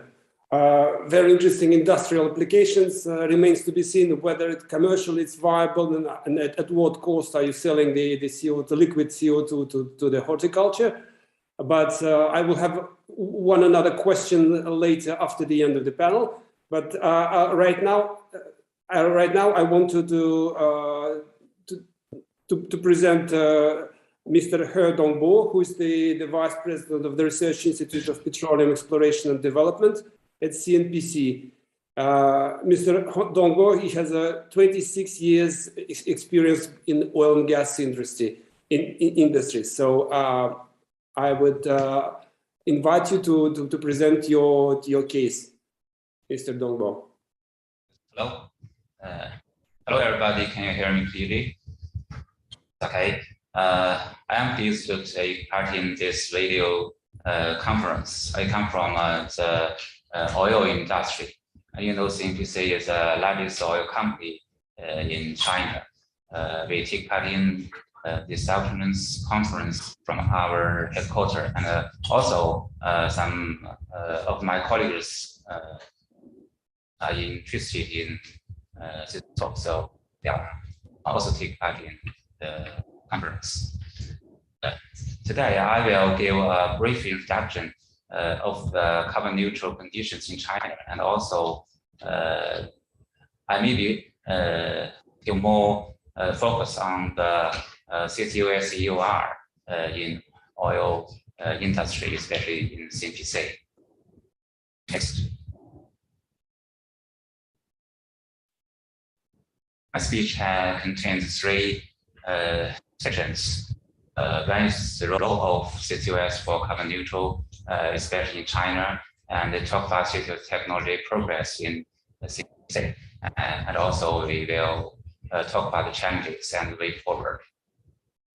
Please. As we know, Chinese government has announced its ambitious target for carbon reduction in 2020. That is around 2030, China will reach its carbon emission peak, and before 2040, China will achieve its carbon neutral target. Compared with Western countries, just like America, based on the data from the Tsinghua University, in the US, it will spend 50 years from the emission peak to the neutral, to carbon neutral. But in China, we still have 30 years to go to zero. So more challenging China to get our carbon neutral. Also, we note the Kazakhstan set your target of achieving carbon neutral by 2060, right? I think it's a great target.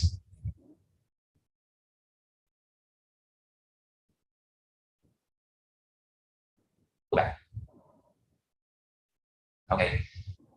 As per carbon neutral targets or net zero emission goal, different organizations come up with its prediction in different scenarios, including conservative, intermediate, and aggressive. Within the intermediate scenario, China wants to achieve its carbon neutrality. The key conditions have to be made. By 2060, the non-fossil fuels should account for 80%, and the terminal electrification rate should reach 60 to 65%. And at that time, about 2 gigaton carbon should be captured and buried on the ground in China. This is the conditions for the China to get the neutral.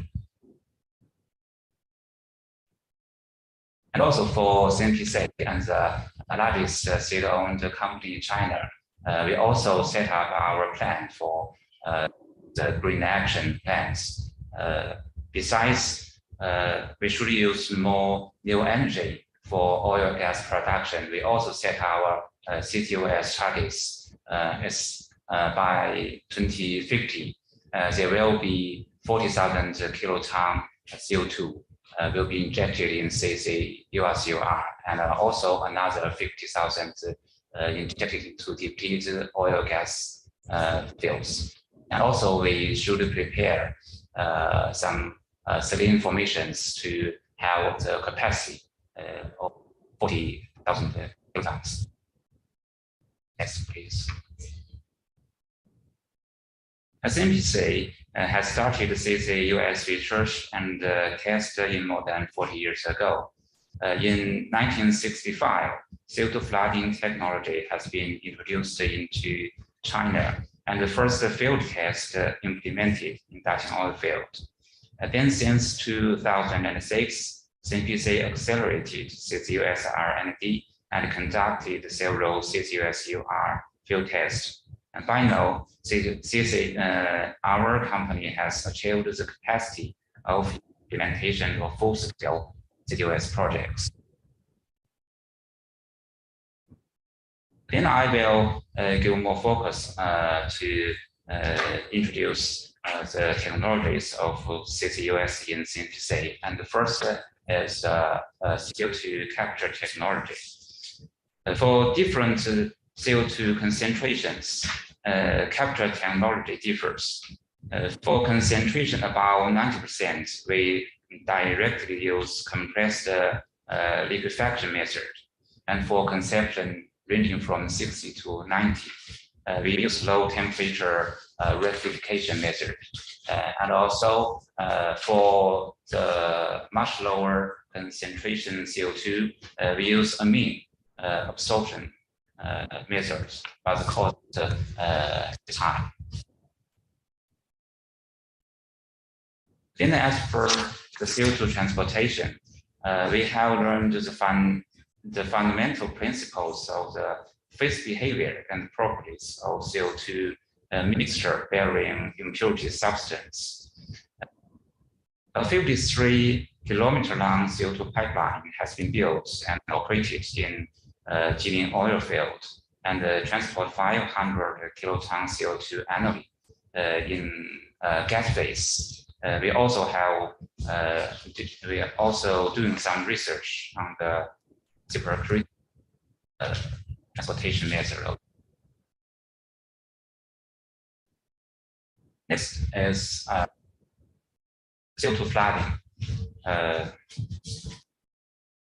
To increase oil recovery factor of the oil field, in CNPC, the targeting oil fields are mainly low permeability reservoirs.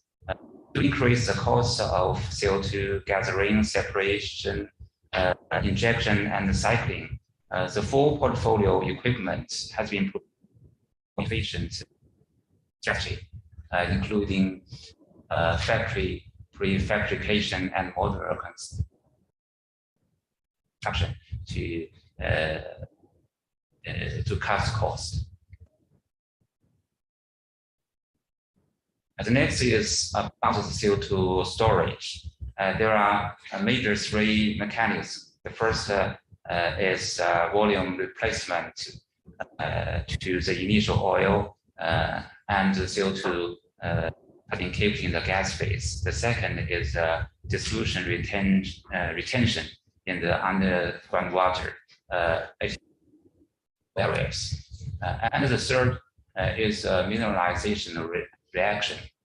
Based on the mechanism, we can calculate how much CO2 can be in different parts and calculate the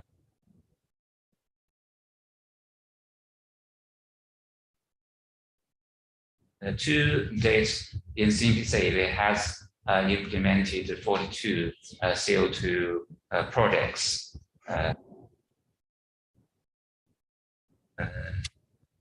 Totally, there are 4 million tons CO2 has been injected, and the expected incremental oil recovery will reach more than 50%, and the storage rate is more than 50% CO2 oil displacement three, which means if we inject 3 tons CO2, we can extract 1 ton hydrocarbon oils. Also, we're still facing some challenges for the CCUS. We just listed about the CCUS challenges here. And from the whole chain, the industry chain for the CCUS, we still have some challenges or some works we need forward.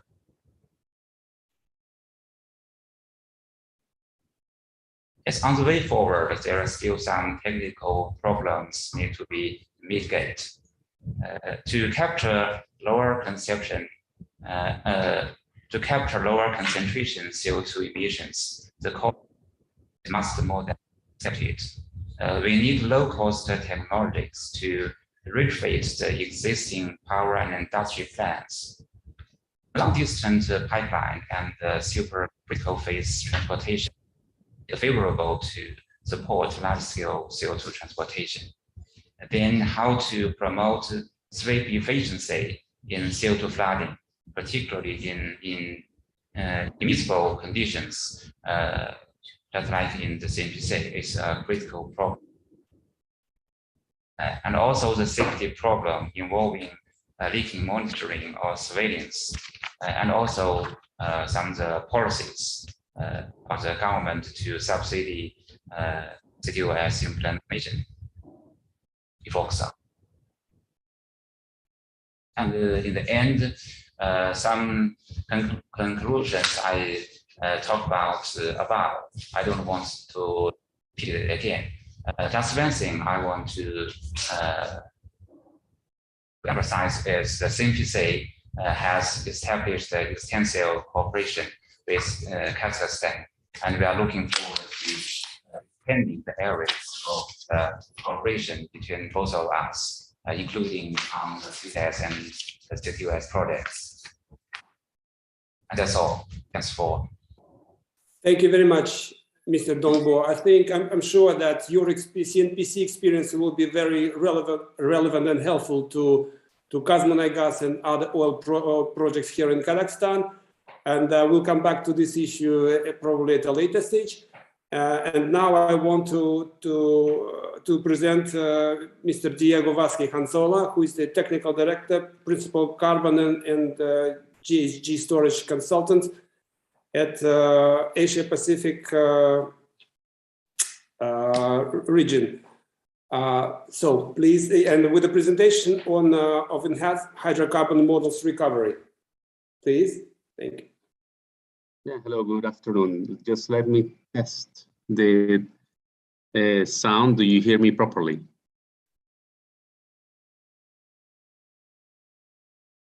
Do you hear me and do you see my screen? Yeah, everything is fine. Great. Let me just make this bigger. All right, so I'll spend a few minutes. I was given 10 minutes, so I'll try to go straight to the point. And it's to have a bit of a discussion on the different projects that we in Asia Pacific Energy Solutions have been focusing on. And it's basically on CCUS business models. How do we make money out of CCS? And this is basically our experience in a number of projects, high-profile projects in Europe. I was lucky enough to be working in Northern Lights as a subsurface representative of the Shell company, also Arami CCS in the Netherlands. Recently working in the Yamal Peninsula in Russia, few other projects in China and also North Borneo. And all these projects, and this is the point that I wanted to bring in this presentation, is all these projects these are not pilot projects. These are high profile industrial scale projects. And each of them have different ways of commercializing and different ways of how to make a business out of CCS. And this is what I wanted to bring to the table. For Kazakhstan, there are options and there are opportunities, and that's and I invite questions on what we have in our minds.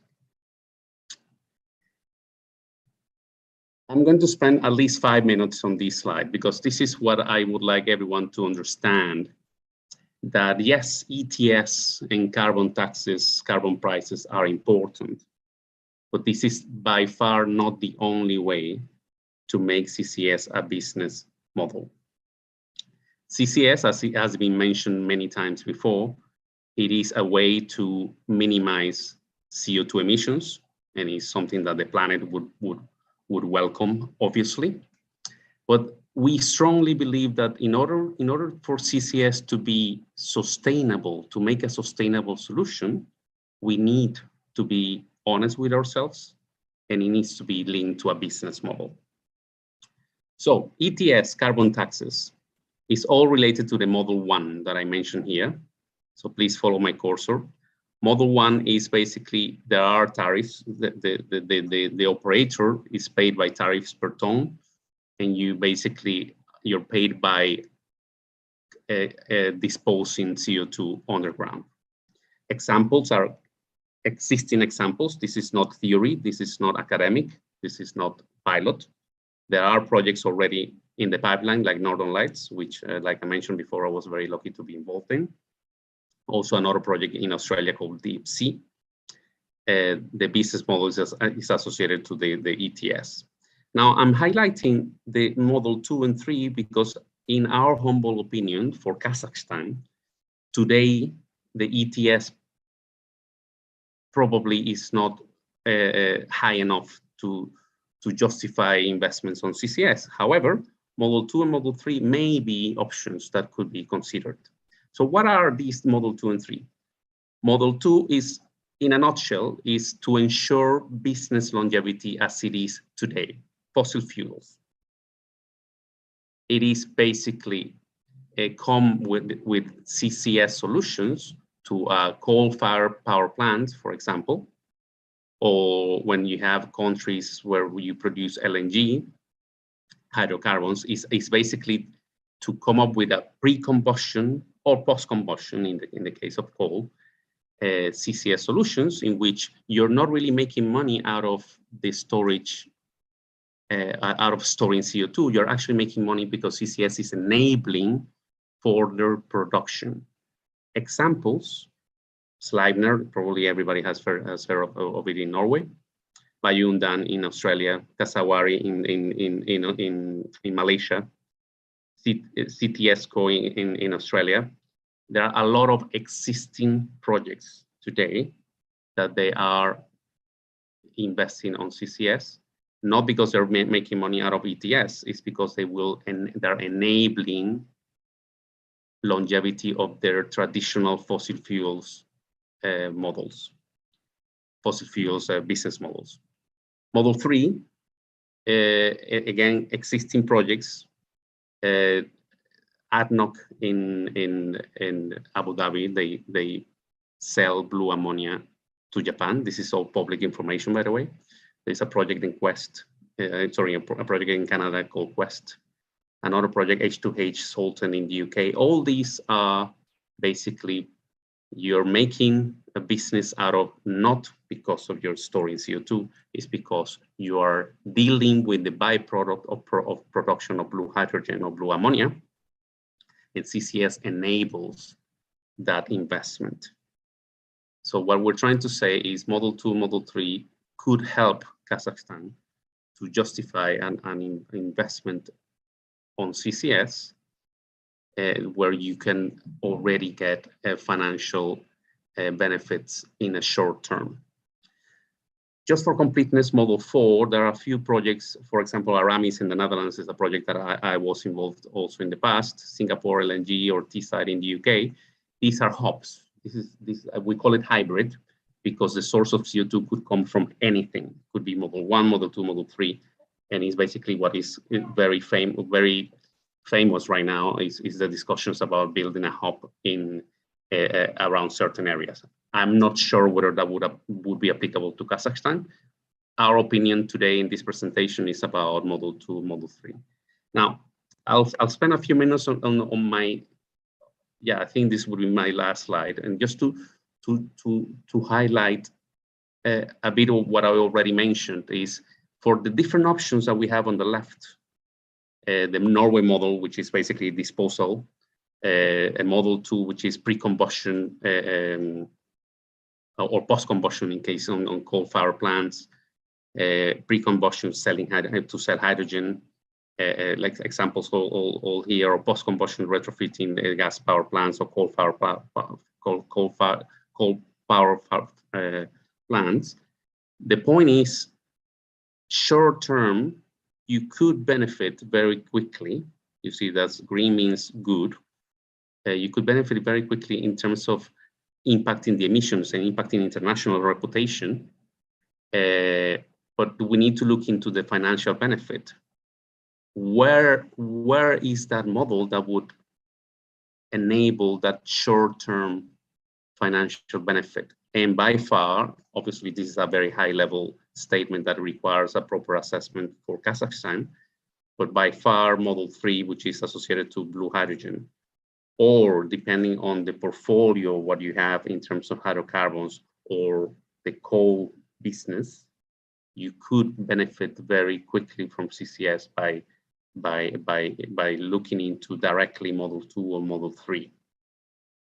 Long term, yes, building a hub in the case of like the Norway model, Northern Lights, that's something that always in the long term, it is expected that ETS would grow, would go beyond 100 euros or $100 a ton in the next few years.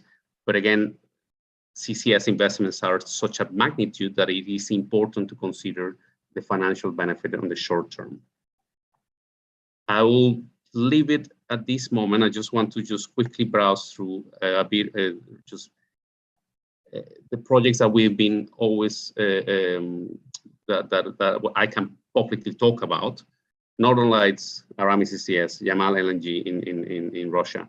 These are projects that exist. These are projects that we have been directly involved in. And we can say from first hand, these projects are successful because they have decided on their specific model. How am I going to be making a business out of CCS? And by the way, we're also, like I said before, the planet would thank us for that. So let's be honest with ourselves. Let's consider that CCS is indeed, if not one of the most important technologies for decarbonization. But we need to be honest that for this to be sustainable, it needs to be profitable.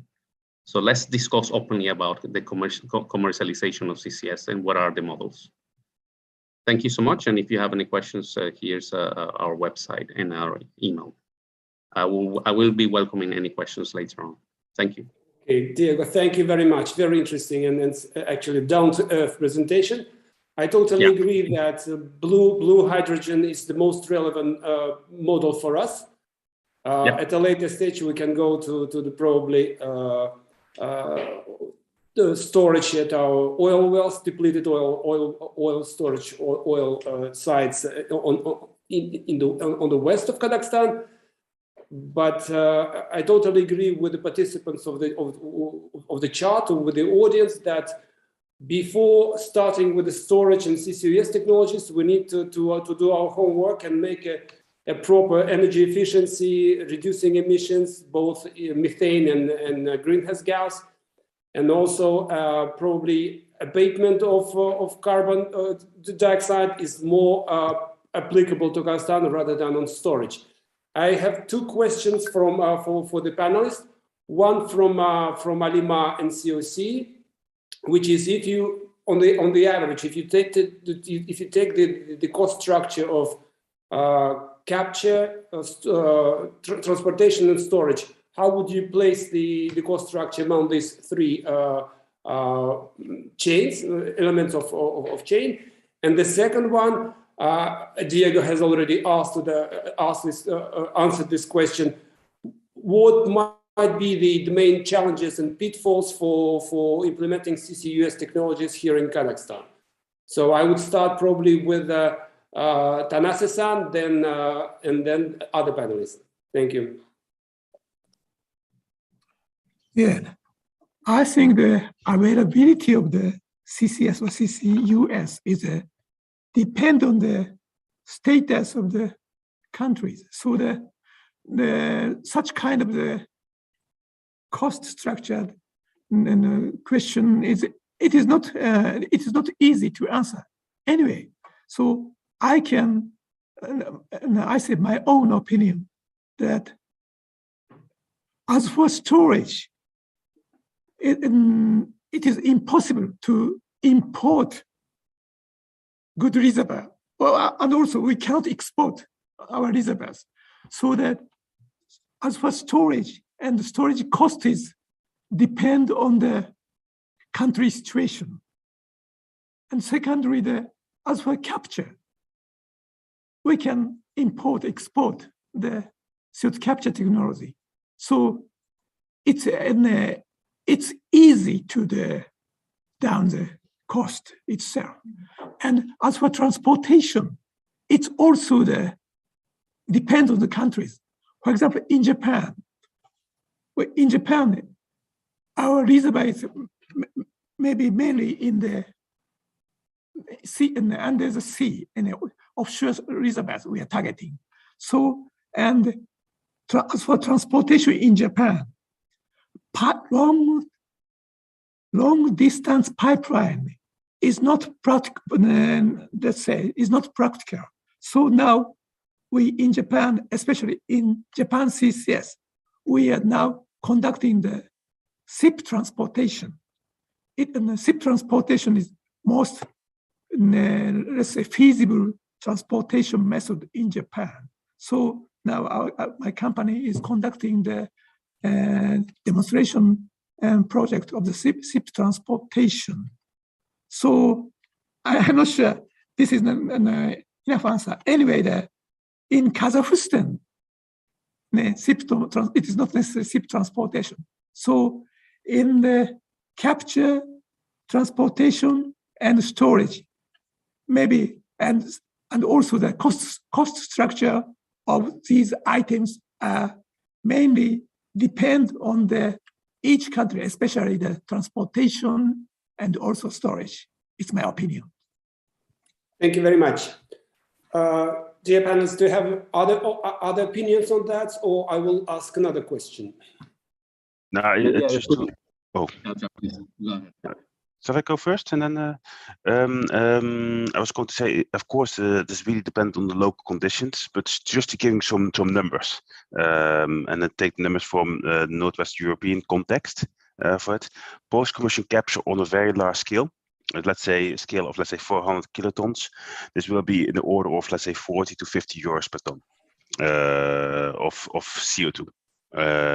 Transport and storage, already mentioned the example of portals, that would be in the neighborhood of 50 euros per ton of CO2, perhaps a little bit higher. Because it's a first of a kind, but that order of magnitude. I think Diego can say a little bit more about the cost of Northern Lights, but that will be significantly more in cost for it. So indeed, the storage part is something which is much more difficult to say, but from capture perspective, post-combustion capture 40 to 60 euros per ton. Oxy-fuel combustion, so basically capturing CO2, burning the fuel with pure oxygen, is in the same order of magnitude. And if you go for pre-combustion capture, again, this will be in the same order of magnitude. Again, around this 40 to 60 euros per ton. But okay, giving as a high level view of it, because I don't know what perhaps Diego would like to add something to that. Yeah, no, unfortunately, I cannot talk directly about Northern Lights. I'll refer to public information, and generally speaking, different assessments have always pointed to the cost. The cost of capture usually goes all the way to 60 to 70% of the full investment. Now, there is a difference if it's pre-combustion or post-combustion, okay? And that's why the model that you have in mind, if you're producing hydrogen, that would be a pre-combustion solution. Or if your solution is coal-fired power plants, that would be post-combustion, then the cost is dramatically different. So sorry to answer in this way, but it depends. It's horses for courses. It depends on what is your project, what do you have in mind, what is your business model, and that would define what are the real costs for your case. Thank you very much, Diego. I have one particular question to Mr. Dongbo before you answer my previous questions. So we have a quick question from the audience. They're asking whether it's possible to share your knowledge or experience in enhanced oil recovery with Kazakh companies. Okay. Yes, because we are in the oil industry. From our side, the EOR is a main part for the CCUS, the whole chain. So I think we have done some, we have gathered some experience in this field, especially for the low permeability reservoirs. So I think we can share my knowledge with Kazakhstan to put forward all the EOR projects in your country. I think it will be this. Okay, thank you. Thank you very much, dear panelists. I think that we still have time for Q&A after the main discussion. And with that, I will give a floor to Mr. Ravis Alkhirdiyev to chair the third panel.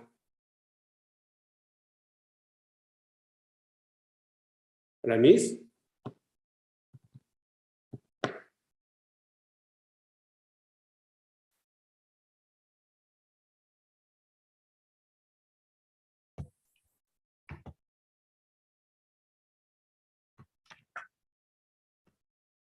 Добрый день, коллеги. Всех рад приветствовать. Значит, меня зовут Алахвердиев Рамис. Я являюсь советником министра национальной экономики по низкоуглеродному развитию. В конце прошлого года, значит, при Министерстве национальной экономики был создан национальный проектный офис под руководством премьер-министра. И задача этого проектного офиса – это доработка стратегии углеродной нейтральности и, значит, разработка всех необходимых мер, шагов по, соответственно, достижению углеродной нейтральности, то есть направлении вот низкоуглеродного развития. Значит, мы над этим вопросом, то есть сейчас активно занимаемся именно доработкой стратегии.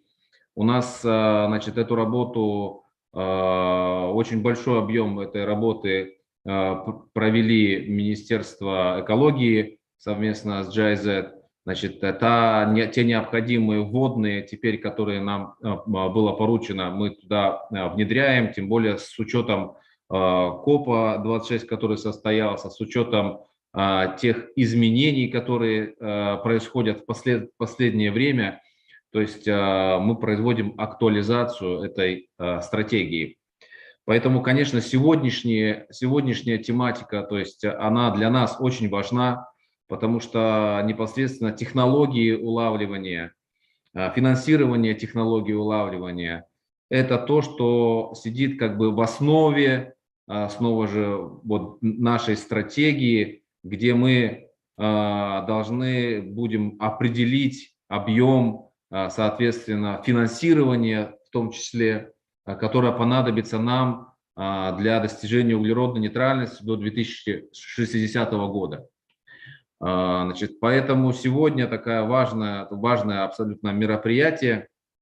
Мы, конечно же, прорабатывая последнее время, то есть все необходимые меры, сталкиваемся то, что много вопросов по концепции финансирования. И вот сегодня у нас есть такая, значит, панельная сессия, это адвокатирование технологий CCUS, то есть и финансирование.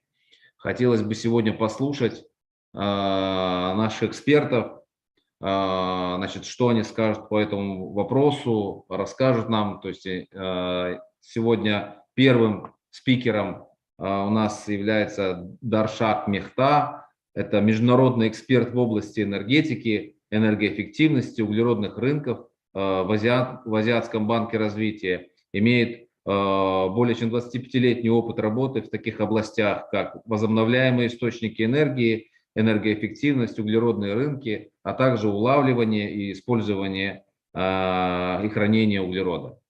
Пожалуйста, Даршак Мехтас, слушаем вас. Будем очень рады, что вы нам сегодня какую презентацию предоставите. Спасибо.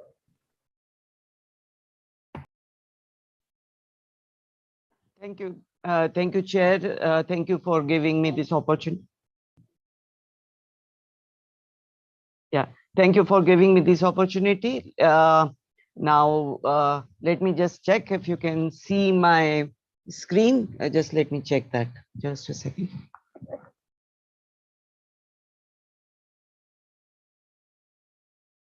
Can you see my screen? Нет, к сожалению. Okay. Sorry, my screen. Can you see my? Okay. No. Okay, just a second. Yeah. Just a second.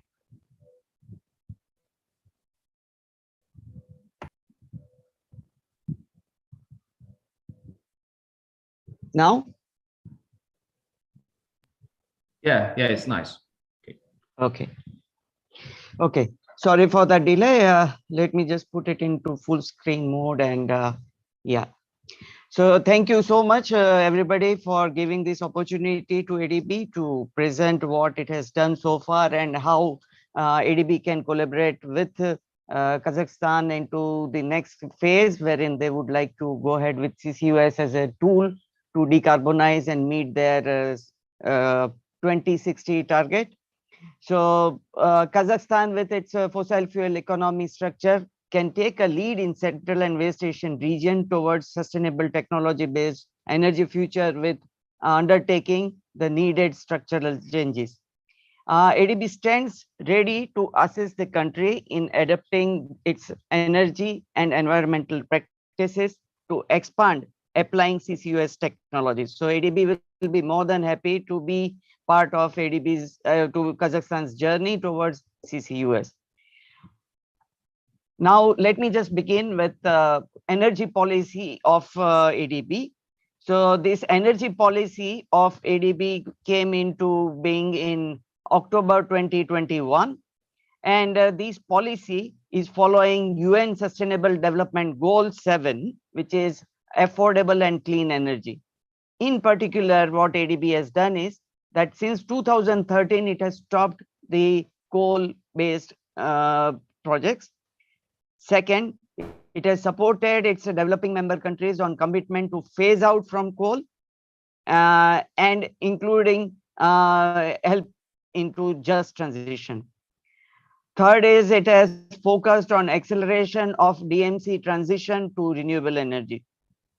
Now, although CCUS technology is not yet recognized in many countries, in Asia, ADB has several leading countries that move quite fast on CCUS, and ADB has gained good experience with our developing member countries, including PRC, something we have just heard a while ago, India and Indonesia, while contributing to its environmentally sustainable future. Let me share what ADB has done so far on in its work in CCUS in PRC. So PRC became one of the leaders in and early adopters, as has been seen by the CNPC's earlier presentation. It has explored CCUS implementation in power, cement, coal to chemical and steel industry. ADB is already involved in a coal to chemical industry there. What they have done in oil and gas, we have just seen earlier. CO2 utilization is one of the priorities area for PRC, but in parallel, responsible PRC's agencies, they have continued to work on the gathering more information on reservoirs so that they can, in future, once the basic need has been completed in terms of utilization, when CO2 is to be stored, it can find the necessary resources. So this work is in parallel going on.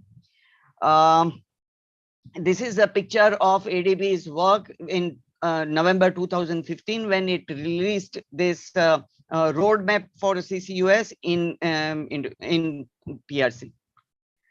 During the all these years, what PRC has done is it has got it has taken pure CO2 stream and helped them into almost more than 3 million tons of CO2 capture. It has worked on transportation, storage and recovery, which included enhanced oil recovery and other things.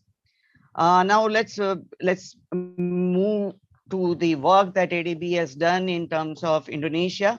So in Indonesia, ADB supported a CO2 capture project and a CO2 storage project in a gas processing complex. So ADB has financed this feasibility study in Gundi project. It has taken pure CO2 stream from gas processing complex and injected into depleted oil reservoir. This is the feasibility part. What was this feasibility study containing? That is what I'm saying. It has developed an understanding of the project design, study characteristics of the reservoir, and developed GHG monitoring protocol and expertise. That is what has been done by ADB in Indonesia while supporting this project. In addition to that, ADB has also supported Indonesia in drafting a regulation for CCUS. So these are some of the major things that support that ADB can extend to Kazakhstan also, as and when with a discussion with them as to what are the needs, and we can try to come in and help you with that. Next is the work that has been done by ADB in India. So in India, ADB provided knowledge and support to petrochemical sector and cement industry. ADB has rendered its advisory assistance on basics of CO2 capture process, CO2 streams in a typical refinery or petrochemical complex. What are the important things that has to be captured? What are the low-hanging fruit that has been identified as part of this study? Market development and pricing of the food grade CO2 that was discussed and reviewed. Then GHG emission reduction by making food grade CO2, CO2 derived project selection process, design elements of making urea. These are the things that was discussed during the project. So these 3 ADB funded knowledge products which I have described earlier in 3 different countries may be used to identify somehow some low hanging fruits in the operations of established refineries or petrochemical complexes or cement plants in Kazakhstan. These are the things that can be done. Now let's try to see one more thing as to what is the major emission profile of Kazakhstan and where we can try to use CCUS. So the GHG emission in Kazakhstan is dominated by energy sector and industrial processes. As such, CCUS can be helpful to decarbonize mainly oil and gas, power and cement plants and facilities. One important aspect of ADB's assistance to its developing member countries is to develop the capacities. So ADB has helped to establish centers of excellence in PRC and Indonesia. These centers have in general provided critical data to identify potential for application of CCUS. At the same time, they are also regional hubs to train manpower and develop the technology. Kazakhstan can also think of setting up such centers of excellence which can promote CCUS, and maybe ICTEC or other well-established institutions can serve as Kazakhstan's center of excellence to accelerate further deployment of CCUS technologies.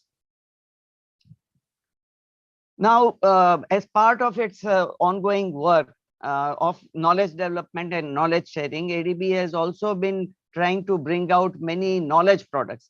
So I'm sharing here with one of the latest knowledge product which was published in February 2021.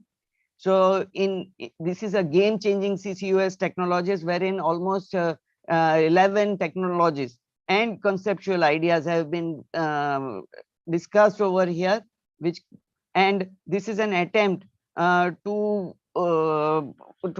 help the developing countries to be at par with the latest which is happening in the field. ADB is also organizing regular knowledge and knowledge sharing experiences. We will be happy to include Kazakhstan in any such deliberations. We are having next a workshop on CCUS in June 2022, which will be a virtual workshop on CCUS, and it will be part of the Asia Clean Energy Forum, and we'll be happy to let you know in advance as to when we have finalized the program. The next one is another set of knowledge products that ADB is having as when it has worked on various things. One particular product I would like to share with you is this 2013 document wherein ADB explored 4 Southeast Asian countries, which is Indonesia, Philippines, Vietnam, and Thailand. So these 4 countries in 2013 they were still at an early stage. So ADB helped them in developing the understanding of where is the CCS potential, what technologies are there, what the local conditions, how local conditions can be explored, and CCUS can be used as a decarbonization tool. So you can see since 2013 till now what development has taken place. You can review this document and see how these countries have progressed so far, and probably it will be a good learning lesson for Kazakhstan to, when they are developing their own things. ADB will be more than happy to be part of that journey along with so many other international organizations which are present over here. The last slide, of course, I'll just be concluding, and I would like to draw your attention to one more study that has been done. The study you are seeing on the right hand side, which is the picture is of next phase of roadmap for China. This is something which is going to come out probably late this month or early next month. So even in 2015, ADB has helped PRC in developing a roadmap. What ADB has done now is during these 7 years, whatever progress and experience that has been gained in China and the technological developments that have taken place, based on that, a new roadmap, improved roadmap has been prepared. And this should be public by early next month, I hope. Whenever it is available, we'll be sharing with you. I think with this, I'd like to stop my presentation and happy to discuss further opportunities to work with Kazakhstan. Thank you.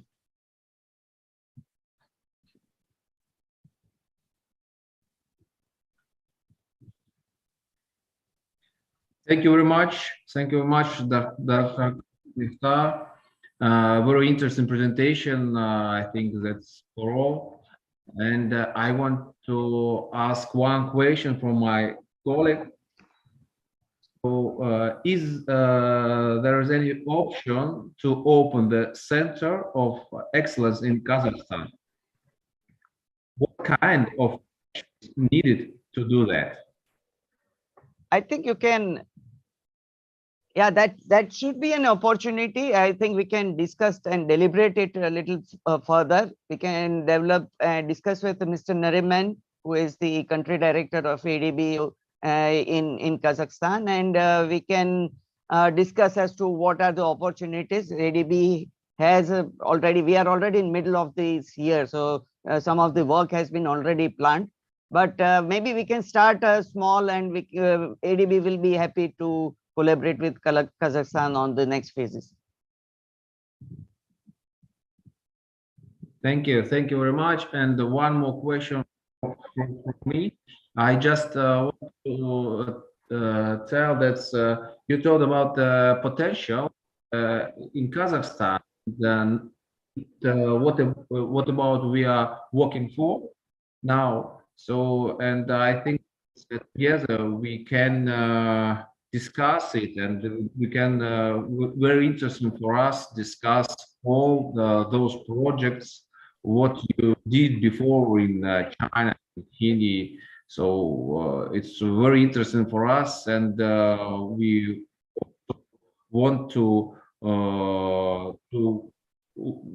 include this project in our strategy. So like in like a roadmap, like a action plan, because we want to do a details plan. So yeah, sure. I mean, thank you. That will be a very good opportunity, and we'll be more than happy to be with you. Most of the resources I have shared in my slide there. It is a hyperlink is already there. This is open platform. You can access all these documents which are mentioned in my slides. So that is one part which is really available. But for Kazakhstan specific discussion, we can of course come to a table. We can have a meeting if needed. Now with the international travel opening up, maybe we can try to come also later on. But let's start with discussion, and we'll be more than happy to discuss further. Thank you very much. Thank you very much. И сейчас мы переходим к нашему следующему эксперту. Значит, его зовут Мухаммед Абу Захра. Это глава департамента по делам Ближнего Востока и Северной Африки в Global CCUS Institute. Обладает 8-летним глубоким опытом и международными знаниями в области улавливания углерода. В своей нынешней роли представляет институт в регионе и помогает региональным заинтересованным сторонам в определении их стратегического направления. Пожалуйста, Мухаммед Абу Захра, очень хотели бы послушать и посмотреть вашу презентацию. Спасибо.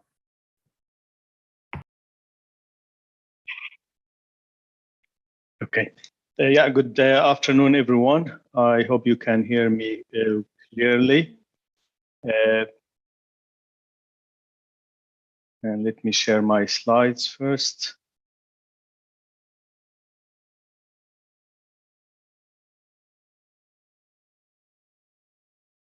Okay, it's all clear? Yeah.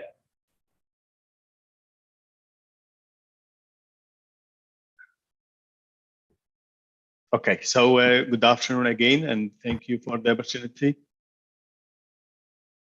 I'm sorry, I'm still hearing the translation, so I need to.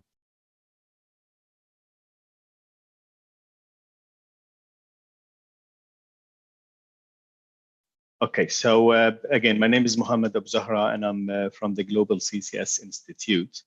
I'm the head of the Middle East and North Africa region, and I'll give you some flavor on the status of CCS globally.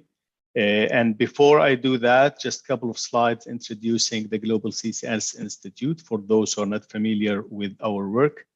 So the Global CCS Institute, we see ourselves as an international climate change think tank. It's headquartered in Melbourne, and now we have offices across the globe in 8 different cities.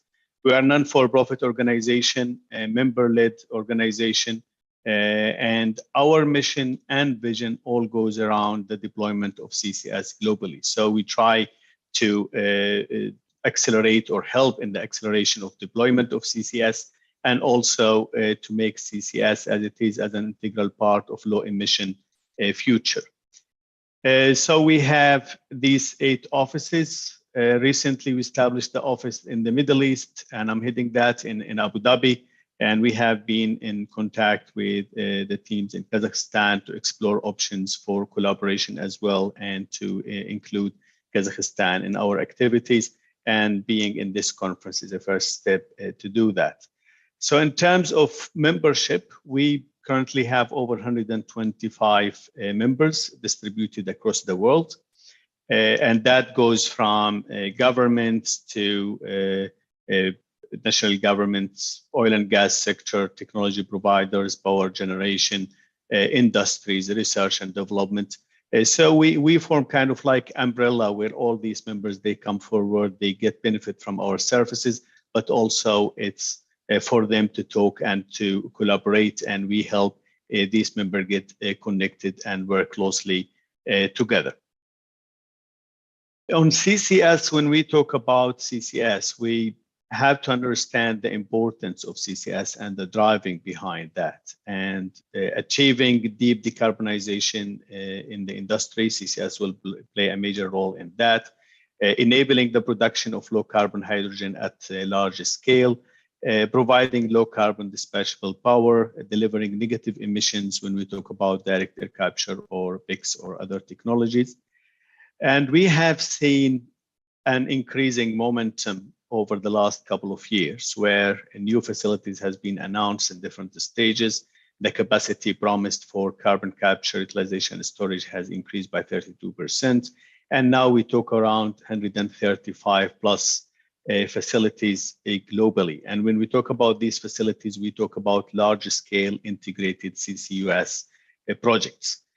So in this figure, we can see after 2017-18, a major increase in the interest of CCS, but 2021 has been seen a jump in the in the new project announced. So we have over 71 projects has been announced last year, and we hope to see these coming into the construction and operation phase very soon as planned. So what are the updates globally? As I said, we got like over 71 new facilities added, mostly in North America and Europe. We have seen new commercial facilities in development or advanced phase in new countries in Belgium, Denmark, Hungary, Indonesia, Malaysia, Sweden, Italy. A first application in LNG, and that's a large-scale project in Qatar in the Middle East. First commercial direct air capture in Iceland, and first commercial cement-related facility being under construction as we speak. Now, what are the drivers for this momentum that we have seen in 2020 and that would become driver for CCS to continue with this momentum. Strengthening policy support for CCS. There have been more and more net zero commitment from different countries and companies, and CCS being included as part of the solutions. Right of CCS networks, awareness. Projects related to blue hydrogen would be a major driving force as a business case. Technology-based carbon removal has been also developed, and some emergence of strategic business partners and integration of different concepts like the hubs and integrated large-scale projects. So when we talk about accelerators, incentives are important. Investment in the climate change important, getting some profits, and I agree with previous speakers where we need to have a successful business case in addition to regulations and policy related to the environment to support the deployment and moving forward with the CCS plans. So voluntarily carbon market has been instrumental. Blue hydrogen and the increasing interest of that has been also an seen accelerator. However, we still have some uncertainties and breaks, and some of these like permitting, the cost uncertainties, and people have been asking about the cost all the time. That needs to be fixed, and that needs to be evaluated based on geological and geographical locations and sites to have some clarity on the investment focus, to be more open-minded and acceptance for CCS and work with anti-fossil, anti-pipeline activists as they act sometimes against the deployment of CCS. So looking at these accelerators and brakes, I think we take these into the full development of CCUS technology or projects as a full supply chain. And we have seen increasing operational, as I said, project. This is a global map, and the dots shows where current CCS projects are. We can see clearly we have major in Europe and North America. In our region, we started seeing more and more projects coming on board. And all of these could help in establishing the concept of CCS hubs in different regions and countries globally. As a summary, as I said, North America is leading in terms of number of projects. But I want to stress that we have started seeing newcomers into the CCS domain. In the Gulf Cooperation Council here in the Middle East, we have 3 projects currently in operation phase and a couple of projects in development phase. Rest of the world, countries who never worked before on CCS, they started announcing new projects as well. This map or chart shows us the projects from as early as 1972 until the planned projects up to 2030. The bigger the dot, the larger the scale. And on the left, you can see the different sectors. I will highlight a couple of examples. For example, we have a project in Abu Dhabi, and that's the first CCS project linked to the steel industry. We have other projects, the initial projects from early 1990, they were more linked to natural gas processing, but over the years, we started seeing more projects linked to low concentration CO2 from the power sector and other industrial sector. And that gives an indication that we start seeing a full portfolio of CCS projects coming on board. In the Gulf countries, and I'm stressing that here because of the similarities with expected portfolio in Kazakhstan, and that could be a learning approach.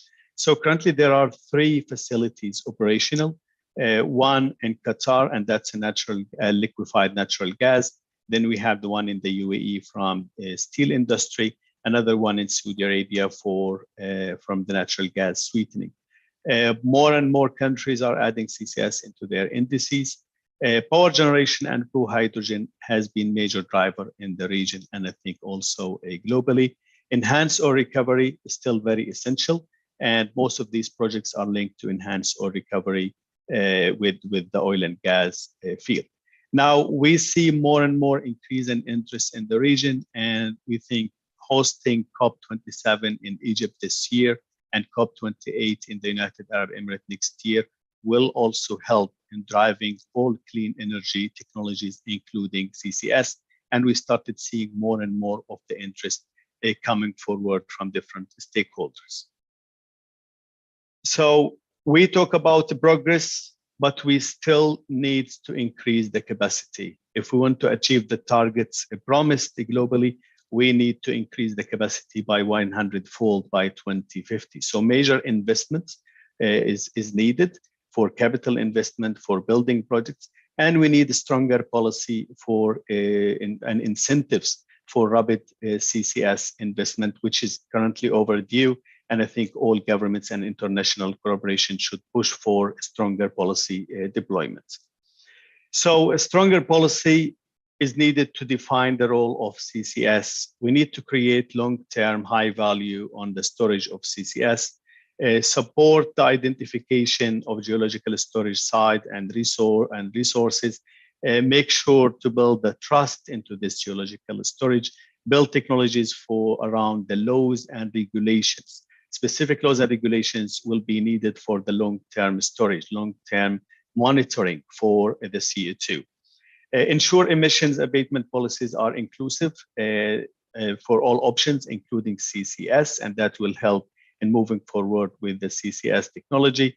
Identify opportunities for CCS networks and facilities, and provide some capital grants, low-cost finance, and some guarantees to reduce the cost for the capital investment for CCS. So all of these policies are needed, and international collaboration would be required to deploy these policies and develop them further. I want to conclude with an important slide, how we see the future of CCS. We look at it as a full ecosystem, a complete supply chain, where we need the emitters, the technology providers, the owners of the storage site, and other sectors to talk to each other.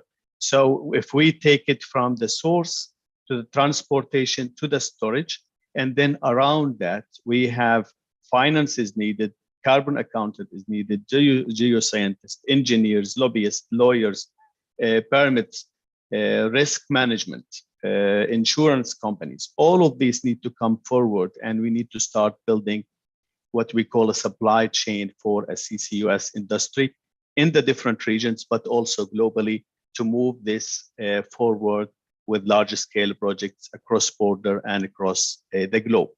So with that, I conclude my presentation and be happy to answer any questions you could have. Thank you.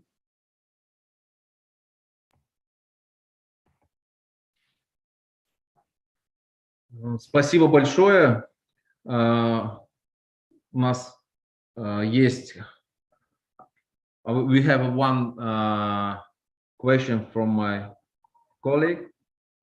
So, is there any option to open the Global CCS Institute in Kazakhstan for the acceleration of deployment of CCS? Thank you. Yeah, thank you. I think we look forward to work with the Kazakhstan government and different stakeholders on that aspect. Now, we don't require to open an office in every single country. What we do, we work on establishing, for example, membership and get the Kazakhstan government or industrial partner to join as members. And if we see the potential, for example, to expand these activities, that's something could be studied in the future, have a representative, or maybe partner with someone who's already in place to represent the institute in Kazakhstan. But definitely we are here to support Kazakhstan and other countries for the deployment of CCS, as this is being our mission as a global CCS institute.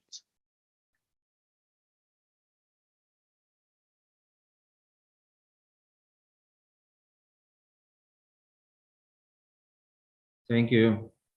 And one more question, please. Could you talk more about acceleration and break you encountered during your think tanks incubators?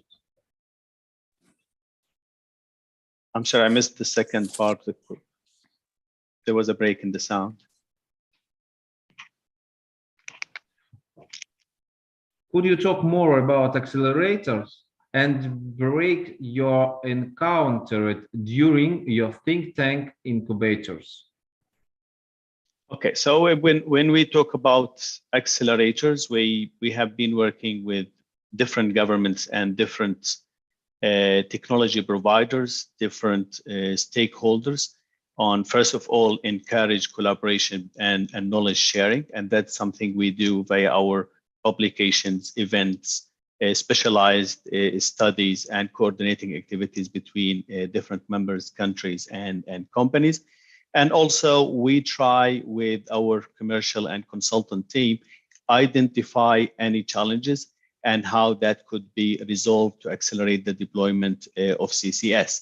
And we try kind of like bring different knowledge. So we don't work on our own as an institute, but we also work with the different international entities on everyone will bring their contribution, their part they are strong in, and we all aim to support each entities, each region with their specific needs on how to accelerate CCS. So sometimes the solution might be like that with blue hydrogen, some other areas enhanced or recovery might be a driver.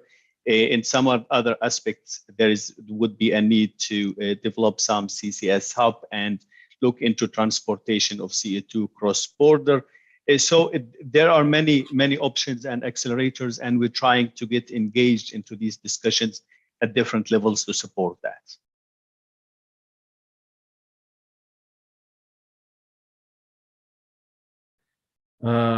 Еще один вопрос. Вот что касается, говорилось сегодня про, так скажем, необходимость, и мы сегодня работаем над необходимостью внедрения законодательные и подзаконные акты, значит, всех необходимых моментов, которые, так скажем, требуются для вот внедрения такого рода технологий, то есть улавливания, утилизации.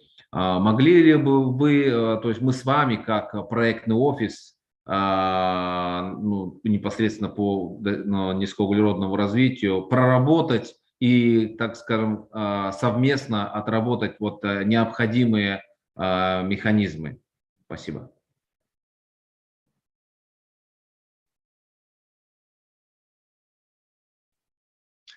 Yes, thank you. That's in the core of our business and the support we provide. Now it's important when we talk about getting the right policies. We have some policies already in place that needs to be double checked if it includes and fits CCS. Clean energy policies in many countries are well developed. The oil and gas sector has their own policies and regulations, which could be adapted also for CCS.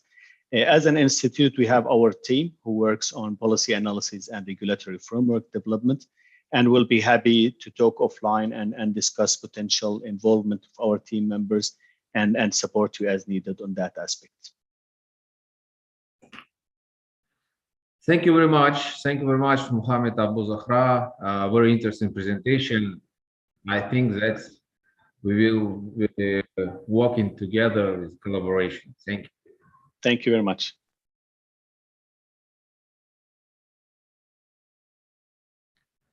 Значит, следующим экспертом сегодня у нас является Димитриус Куфус.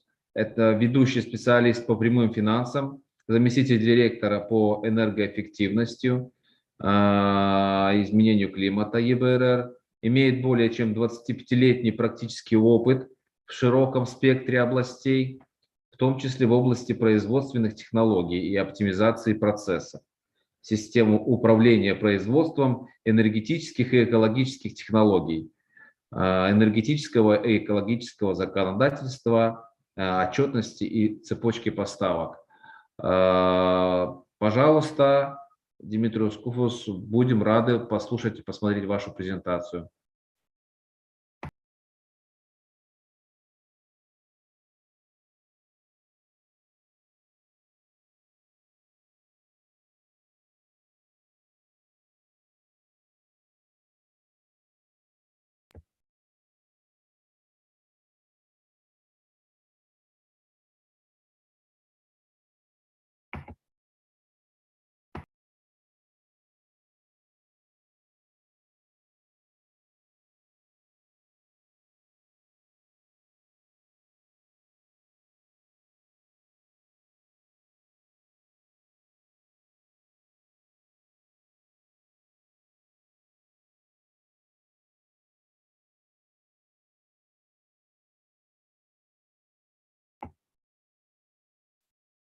Вас не слышно.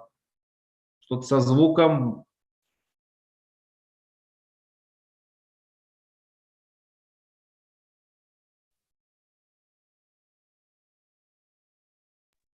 Excuse me, we cannot hear you.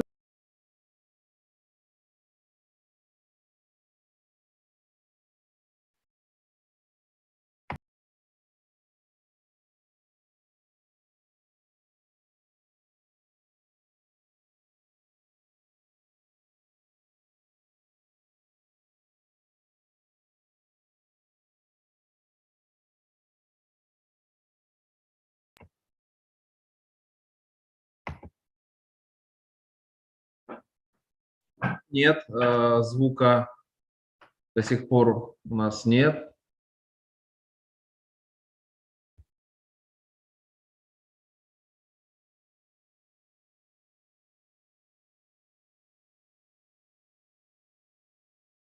Может быть, если какие-то проблемы со звуком, тогда мы передадим слово следующему эксперту, а впоследствии вернемся к вам. No, we can't hear you. We can't hear.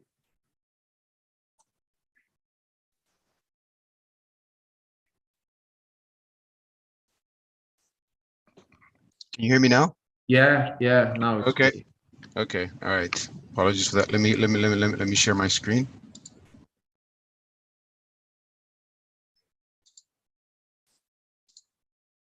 Okay, good. So as I was about to say that I'm going to have the presentation in 3 basic areas. One, I'll give you an introduction of what we have as policy agreements, policies, and how we approach CCS. Then I'll give you an introduction into how we see various financing schemes coming out from policies in the countries we work. Then I'll give you a presentation of a specific financing scheme we have in place for countries like Kazakhstan. So our new approach on our green economy transition, as we called it, was stated in 2021, which composed 3 basic pillars. The first one was the thematic areas, where we identified the key areas that we're working on.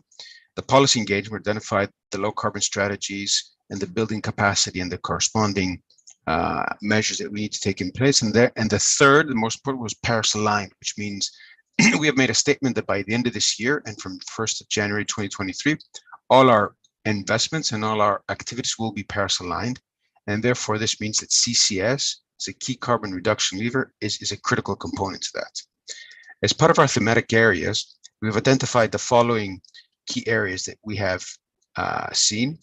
And in that, we see in industrial decarbonization, in the energy systems integration, where CCS is mostly applicable. And that's where I'll focus in the next slide of this presentation. So EBRD, for those that aren't familiar with EBRD, we're a multilateral development institution. We work in countries of the Central Eastern Europe, all the way up to Mongolia, including Kazakhstan, Uzbekistan, Tajikistan, and in North Africa. And hopefully soon we'll be expanding in Sub-Saharan Africa. Our three basic offerings is we provide any type of financing form, whether it's loan, equity, guarantees. We mobilize additional funds. We're the largest B lender in our countries of operation, and we have specific policy targets. We provide technical assistance, and this is important because we can support companies in identifying the low carbon pathways through visibility studies, technology roadmaps, resource efficiency audits, climate risk assessments for their specific application. And we have actually executed CCS studies in various countries, such as Bulgaria, as part of the application to the NER 300 a few years ago. And then we provide additional concessional co-financing, which I'll discuss a specific program later, but this identifies specific targeted financing instruments that are needed in order to overcome barriers for certain investments and technologies that are not profitable or commercial yet, such as CCS.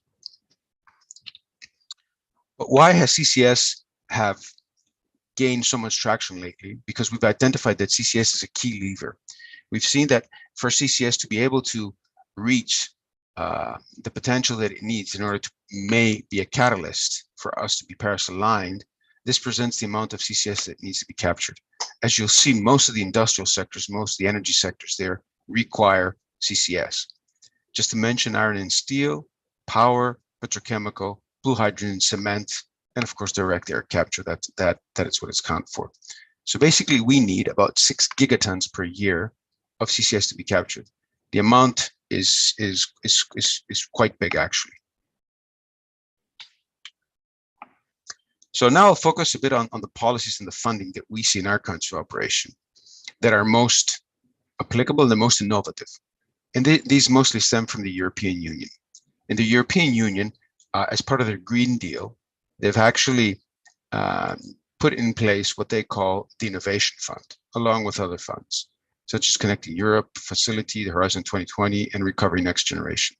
The Innovation Fund is an innovative fund targeting deployment of large-scale technologies that are needed to meet the goals of the Paris Agreement.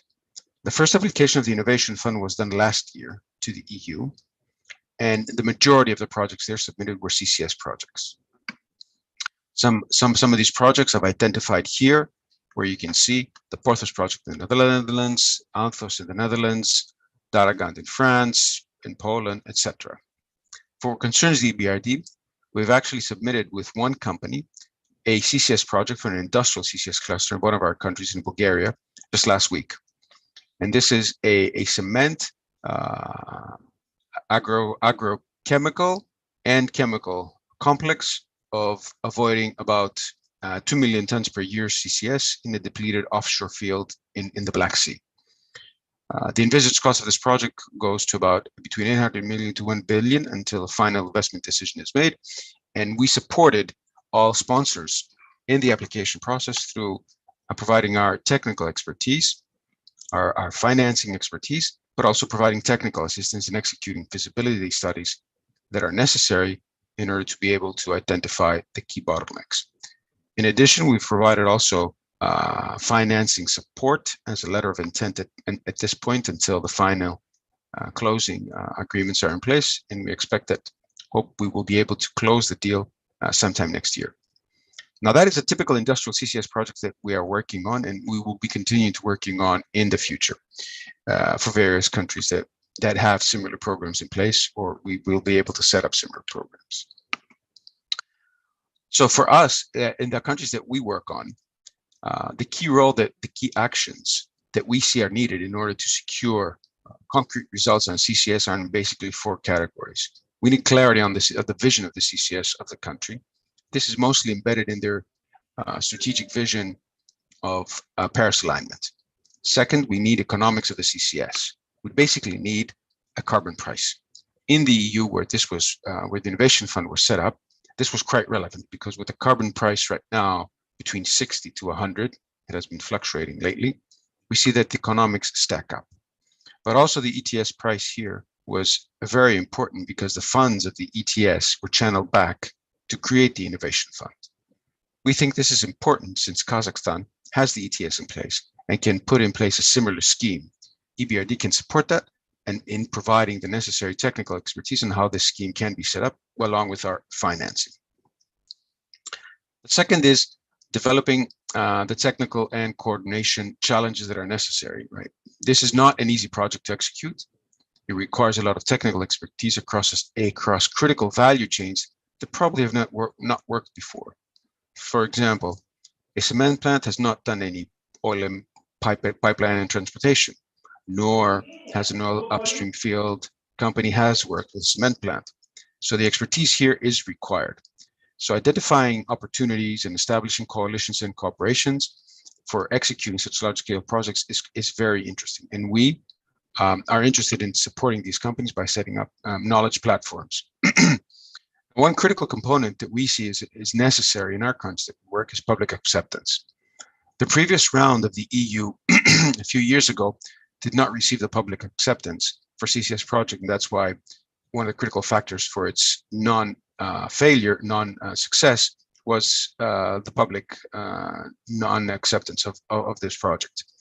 As part of our Just Transition mandate, and as part of the Just Transition approaches that each country is developing, a specific public acceptance communication approach is needed to support local communities, provide the knowledge and the information to the wider stakeholders and to the society itself, to the benefits of CCS and how this is a technology that's mature enough and can be deployed with the right costs and expertise in place. For concerns EBRD as a financing program to support CCS deployment, we've established with the GCF what we call the high impact program for the corporate sector. These are the countries that we will be operating in. As you'll see, Kazakhstan is one key country. The main goal is to support companies in the decarbonization efforts. The program will have an impact of at least 17 low carbon strategies to be adopted and investments realized with over 17 million tons of CO2 equivalent. One of the key components that we are targeting for deployment of this is CCS. Now, if a company in Kazakhstan, which is into the manufacturing services sector, the agribusiness, the mining sector, foresees CCS to be one of the key carbon reduction technologies that they'd like to employ in their journey for carbon neutrality, we'd be happy to assist them both technically and financially. Just to highlight that this loan, this program is a high impact loan, which is a concessional loan, which means we've received funds from the GCF, the Green Climate Fund, for which up to 25, in certain cases 30% of the total project cost will be covered by the GCF on a concessional basis. This basically means that the GCF loan interest rate and the EBRD will start at the same price, but when the first covenant is achieved, which is usually a CapEx related covenant, such as installation of the capture of the CCS, then there will be an interest rate offered, which will be reduced by 25% on the GCF tranche. Then a second discount will be offered for second CapEx deployment of another 50%, reaching the floor of 1%, along with the development of a low carbon strategy and commitment of the organization to implement the full program in place. This is a typical concessional financing scheme that we've deployed and we've designed to support companies in the acceleration of high impact technologies such as CCS. And we'd be happy to listen to companies operating in Kazakhstan if they're interested in understanding more about this financing scheme, understanding more about our expertise and how we can support them further. Thank you very much and happy to answer any questions.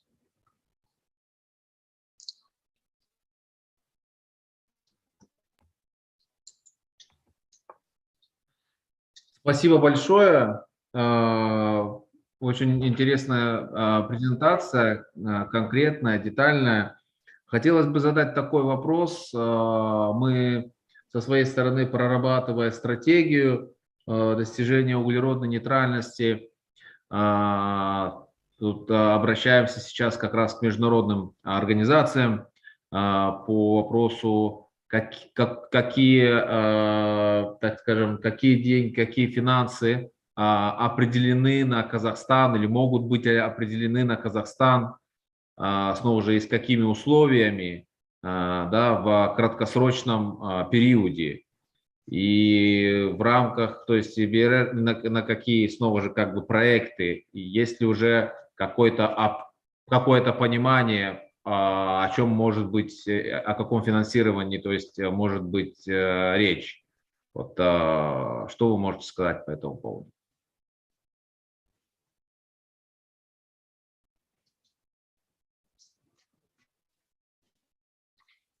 Okay, well, I didn't hear the question very well because there was some break in the translation. I'll try and answer it. So the first question relates to green financing. We have been in discussions with the Kazakh government to support them in a green financing program that will define what financing mechanisms are required for them to reach their goal of carbon neutrality by 2060. Right, in that endeavor, financing schemes for CCS specifically are on the table and will be discussed and will be defined in due course, along with other financing schemes for energy efficiency, for renewables, etc. What relates to the CCS technology specifically, what I presented is one technology which is targeting and deploying CCS technologies to the industrial sector, right? And we expect that for deployment of this in the Kazakh industrial sector, which is cement, steel, fertilizers, the magnitude is quite high. We're talking about tens of billions, right? It's not an easy exercise simply because the industrial base is quite huge. We haven't done the exact numbers because the program that I presented right now is a demonstration program, which means we want to accelerate and we want to provide a demonstration to the corporates that this is feasible, okay, from a financing point at least. And we expect that we'll be doing 1 or 2 projects with these funds. The amount of funds that we have available for deployment from our side in the GCF in Kazakhstan amount to about $400 million. Now, if this program is successful, we'll just go back and ask for more, and hopefully we'll get it. So basically, with that 400 million, we can, from us and the GCF, we can do about 2 projects, considering that each project is about between lows 400 and up to highs 800 million, 1 billion. I hope I answered the question, although I didn't get the full picture.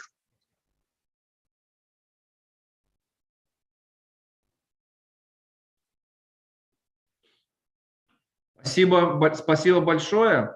Хотелось бы одно уточнение, что вы говорили о том, что как раз-таки стоимость и объем, наверное, да, в том числе будет зависеть от амбициозности целей. И вот это первое, как бы правильно ли я, так скажем, корректирую здесь. И вторая вещь, я хотел бы сказать, что мы сейчас работаем над рассмотрением, над проектированием пилотного проекта, пилотного региона в Казахстане, где как раз-таки будут внедряться различного рода проекты в ускоренном режиме. Но это снова же исходя из международной практики. И хотели бы пригласить вас к этой работе, совместной работе, в том числе как бы сначала на уровне проектирования, так скажем, а впоследствии и уже как раз на уровне там и финансирования, и совместной работы в рамках этого пилотного региона. Возможно, таких регионов будет даже не 1, а 2, потому что в одном регионе могут быть использованы проекты по улавливанию, то есть в другом регионе могут быть использованы проекты, так называемые карбоновые полигоны, там по снова же, ну, так скажем, с лесоклиматическими проектами, так скажем. То есть вот хотели бы вас пригласить тоже к такому проекту.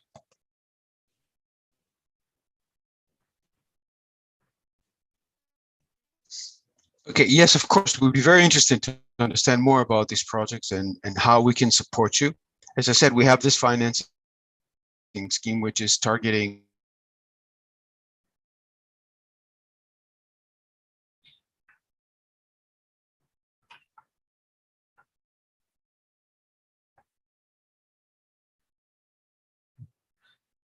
Спасибо большое. Financing scale on the transition pathway and how you like. Yes, hello.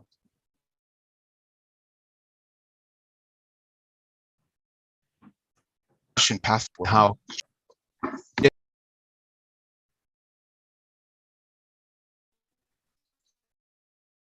Okay, so I was saying that for the goals and the targets, this mostly depends on what transition pathway you, as a Kazakh government and authority, want to take. Do you want to take a steep? Do you want to take a long transition pathway? Do you want to employ new technologies, or do you want to employ CCS or another mixture? Now, when we discuss these things with each sponsor and the government, we try and understand how their ambition is evolved. So we've developed low carbon pathways for the cement sector in Egypt. We developed the low carbon pathway for the global fertilizer sector. And there are various approaches of how CCS is integrated into that transition pathway. And that is an exercise that we can support you on. And we can identify the major carbon reduction levers that you think fit your ambition and are reflected in your policies. And we'd be happy to execute that assignment and come together on how low carbon pathways for industrial sectors, cement, steel, fertilizers, are shaped, and how CCS is an integral part of that in those technologies.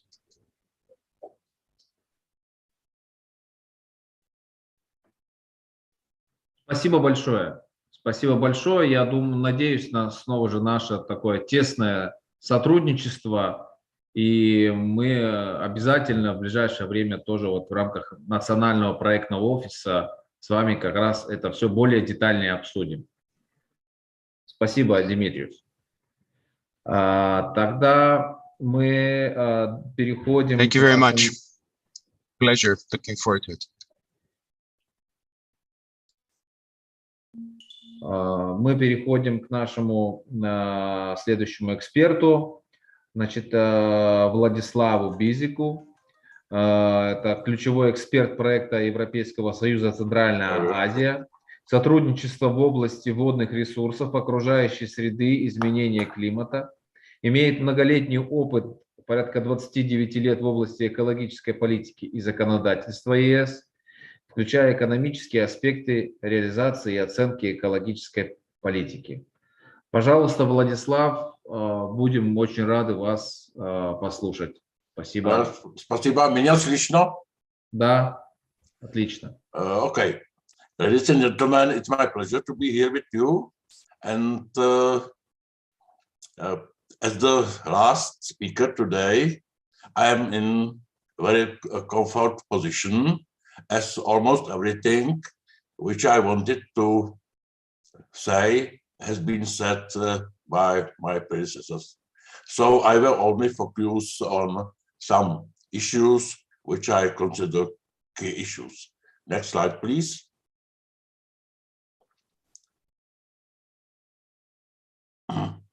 Следующий слайд, пожалуйста. И еще следующий.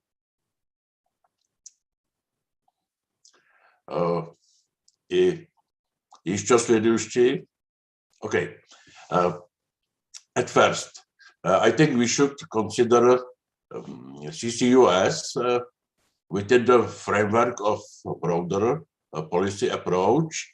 And in the EU, we have this hierarchy, which is more or less general for any environmental problem. The first level is prevent. The second level is minimize. The third level is utilize. And the fourth level is store or storage. So in our understanding, we should move upstairs this hierarchy. It means we should focus on such ways of or such types of carbon capture, utilization and storage, which do not represent pure geological storage, but which have some additional added value. And we have had plenty of examples of such technologies and techniques. As it had been said before, the whole CCUS business is at the very beginning. The 27 large-scale facilities is not so much, but the plans are very good, and the ambitions are even better. So let's hope that we shall move in this direction in coming years. Next slide, please. Well, it has been said that there are few projects in operation in the EU, and other projects are being developed, but this list doesn't give the picture of whole Europe, as we have two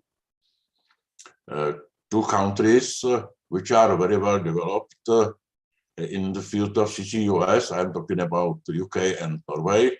Unfortunately, they are not with us, but For instance, Norway is a part of European economic area, so they can participate in our activities in the future. Next slide, please. As it has been said, the European Union has its legislation about CCS. This original specialized directive was from 2009, but what is more important is this directive on industrial emissions.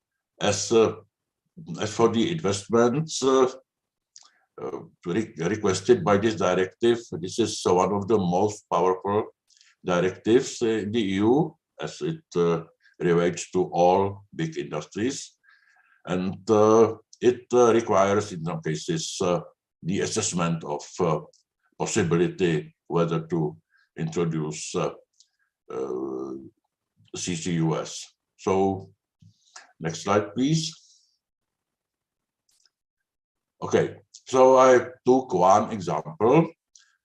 This is, and the reason is that this project is based on a cooperation of 10 European countries, and it could be an example of cooperation among the countries of Central Asia. So the know-how how to cooperate is at international scale could be found here.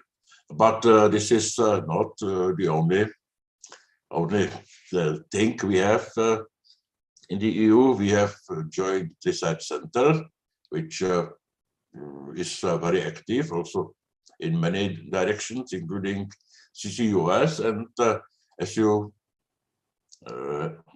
have had before, there's plenty of interesting projects in the pipeline of, for instance, EBRD, and also these new financial tools have been mentioned, like this innovation fund. And the EU is prepared to share with not only Kazakhstan, but with other Central Asian countries with its experience, and not only EU as a whole, but also many EU member states are able to share its know-how on the basis of bilateral cooperation schemes. As for Kazakhstan and Central Asian countries, I think that at first efforts should be joint, as 5 is always more than 1, and at second, in parallel, there are developments in the field of the introduction of best available techniques in Kazakhstan. Organizer of this scientific conference has leading position in the introduction of the best available techniques, and I think that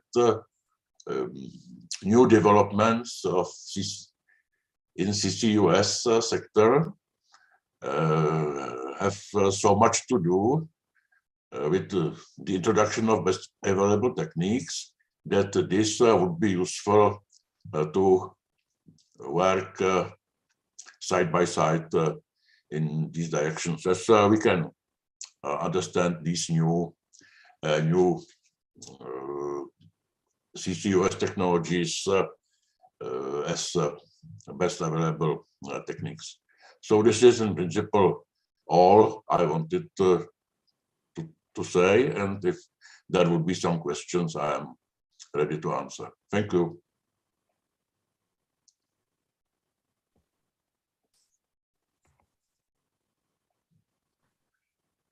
Thank you very much. Thank you very much, Vladislav. I have one question from my colleague. In your opinion, how the carbon capture, utilization, and storage technologies are implemented in Kazakhstan? How many years needed to make it work in industrial process? Oh, it depends. As you have choice of technologies. Some of them are not so complicated, others are more complicated, but I guess that Kazakhstan has very good position and good potential, as Kazakhstan is an oil mining country, and the technologies to support oil mining using CO2 are known and could be implemented, in my opinion, relatively quickly. Other technologies might be more complicated, which would need more energy supply and maybe new facilities. But in principle, I would believe in Kazakhstan potential, and it's a relatively quick implementation.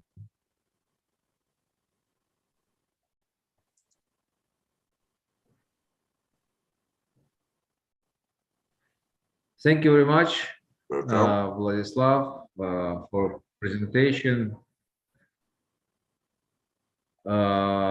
Тогда я хотел бы поблагодарить всех спикеров, кто сегодня на нашей панельной сессии показал свои презентации, рассказал о технологиях улавливания, утилизации. И сегодня, как мы все понимаем, это очень важный вопрос с точки зрения конкретных решений, конкретных мер. Очень приятно, что Международный центр зеленых технологий проводит такую серьезную работу в этом направлении. Наша коллаборация здесь, снова же, с ведущими стейкхолдерами мировыми, она только будет сопутствовать, содействовать достижению углеродной нейтральности. Поэтому спасибо огромное сегодня спикерам. И я бы хотел передать слово МЦТ, Международному центру зеленых технологий. Так скажем, спасибо вам огромное за предоставленную площадку. Спасибо. Спасибо, Рамис. Уважаемые коллеги, благодарю всех за активное участие в мероприятии, которое было организовано Центром. Отдельную благодарность выражаю спикерам за предоставленные презентации и свой опыт в работе с технологиями CCUS, их разработке и продвижению. Высокая активность участников показывает актуальность выбранной нами тематики. К сожалению, ограниченное время не позволило нам осветить и ответить на все заданные вопросы. В свою очередь отмечу, что нами будет продолжена работа в данном направлении, и мы открыты к сотрудничеству, а также предоставить ответы на все заинтересующие вопросы на сайте Центра. Сегодня прозвучало предложение организовать на базе Центра площадку по проведению исследований и внедрению технологий CCUS в Казахстане. Вместе с тем, на сегодня Центром уже налажены контакты с рядом зарубежных партнеров, чья деятельность связана с технологиями CCUS, и часть из которых была представлена на данном мероприятии. Мы готовы представить свою площадку и потенциал для дальнейшей декарбонизации экономики Казахстана, распространения знаний и технологий в рамках программы партнерства «Зеленый мост». От финансовых институтов сегодня выражена готовность к финансированию таких проектов. Со своей стороны мы готовы выступить партнерами и продвигать, а также реализовывать проекты по CCUS в Казахстане. В завершение хочу отметить, что отпинтирование на платформе конференции не завершено. Чтобы дать возможность как можно большему числу заинтересованных сторон пройти его и после чего осветить результаты анкетирования. Всем большое спасибо за внимание и участие. До свидания.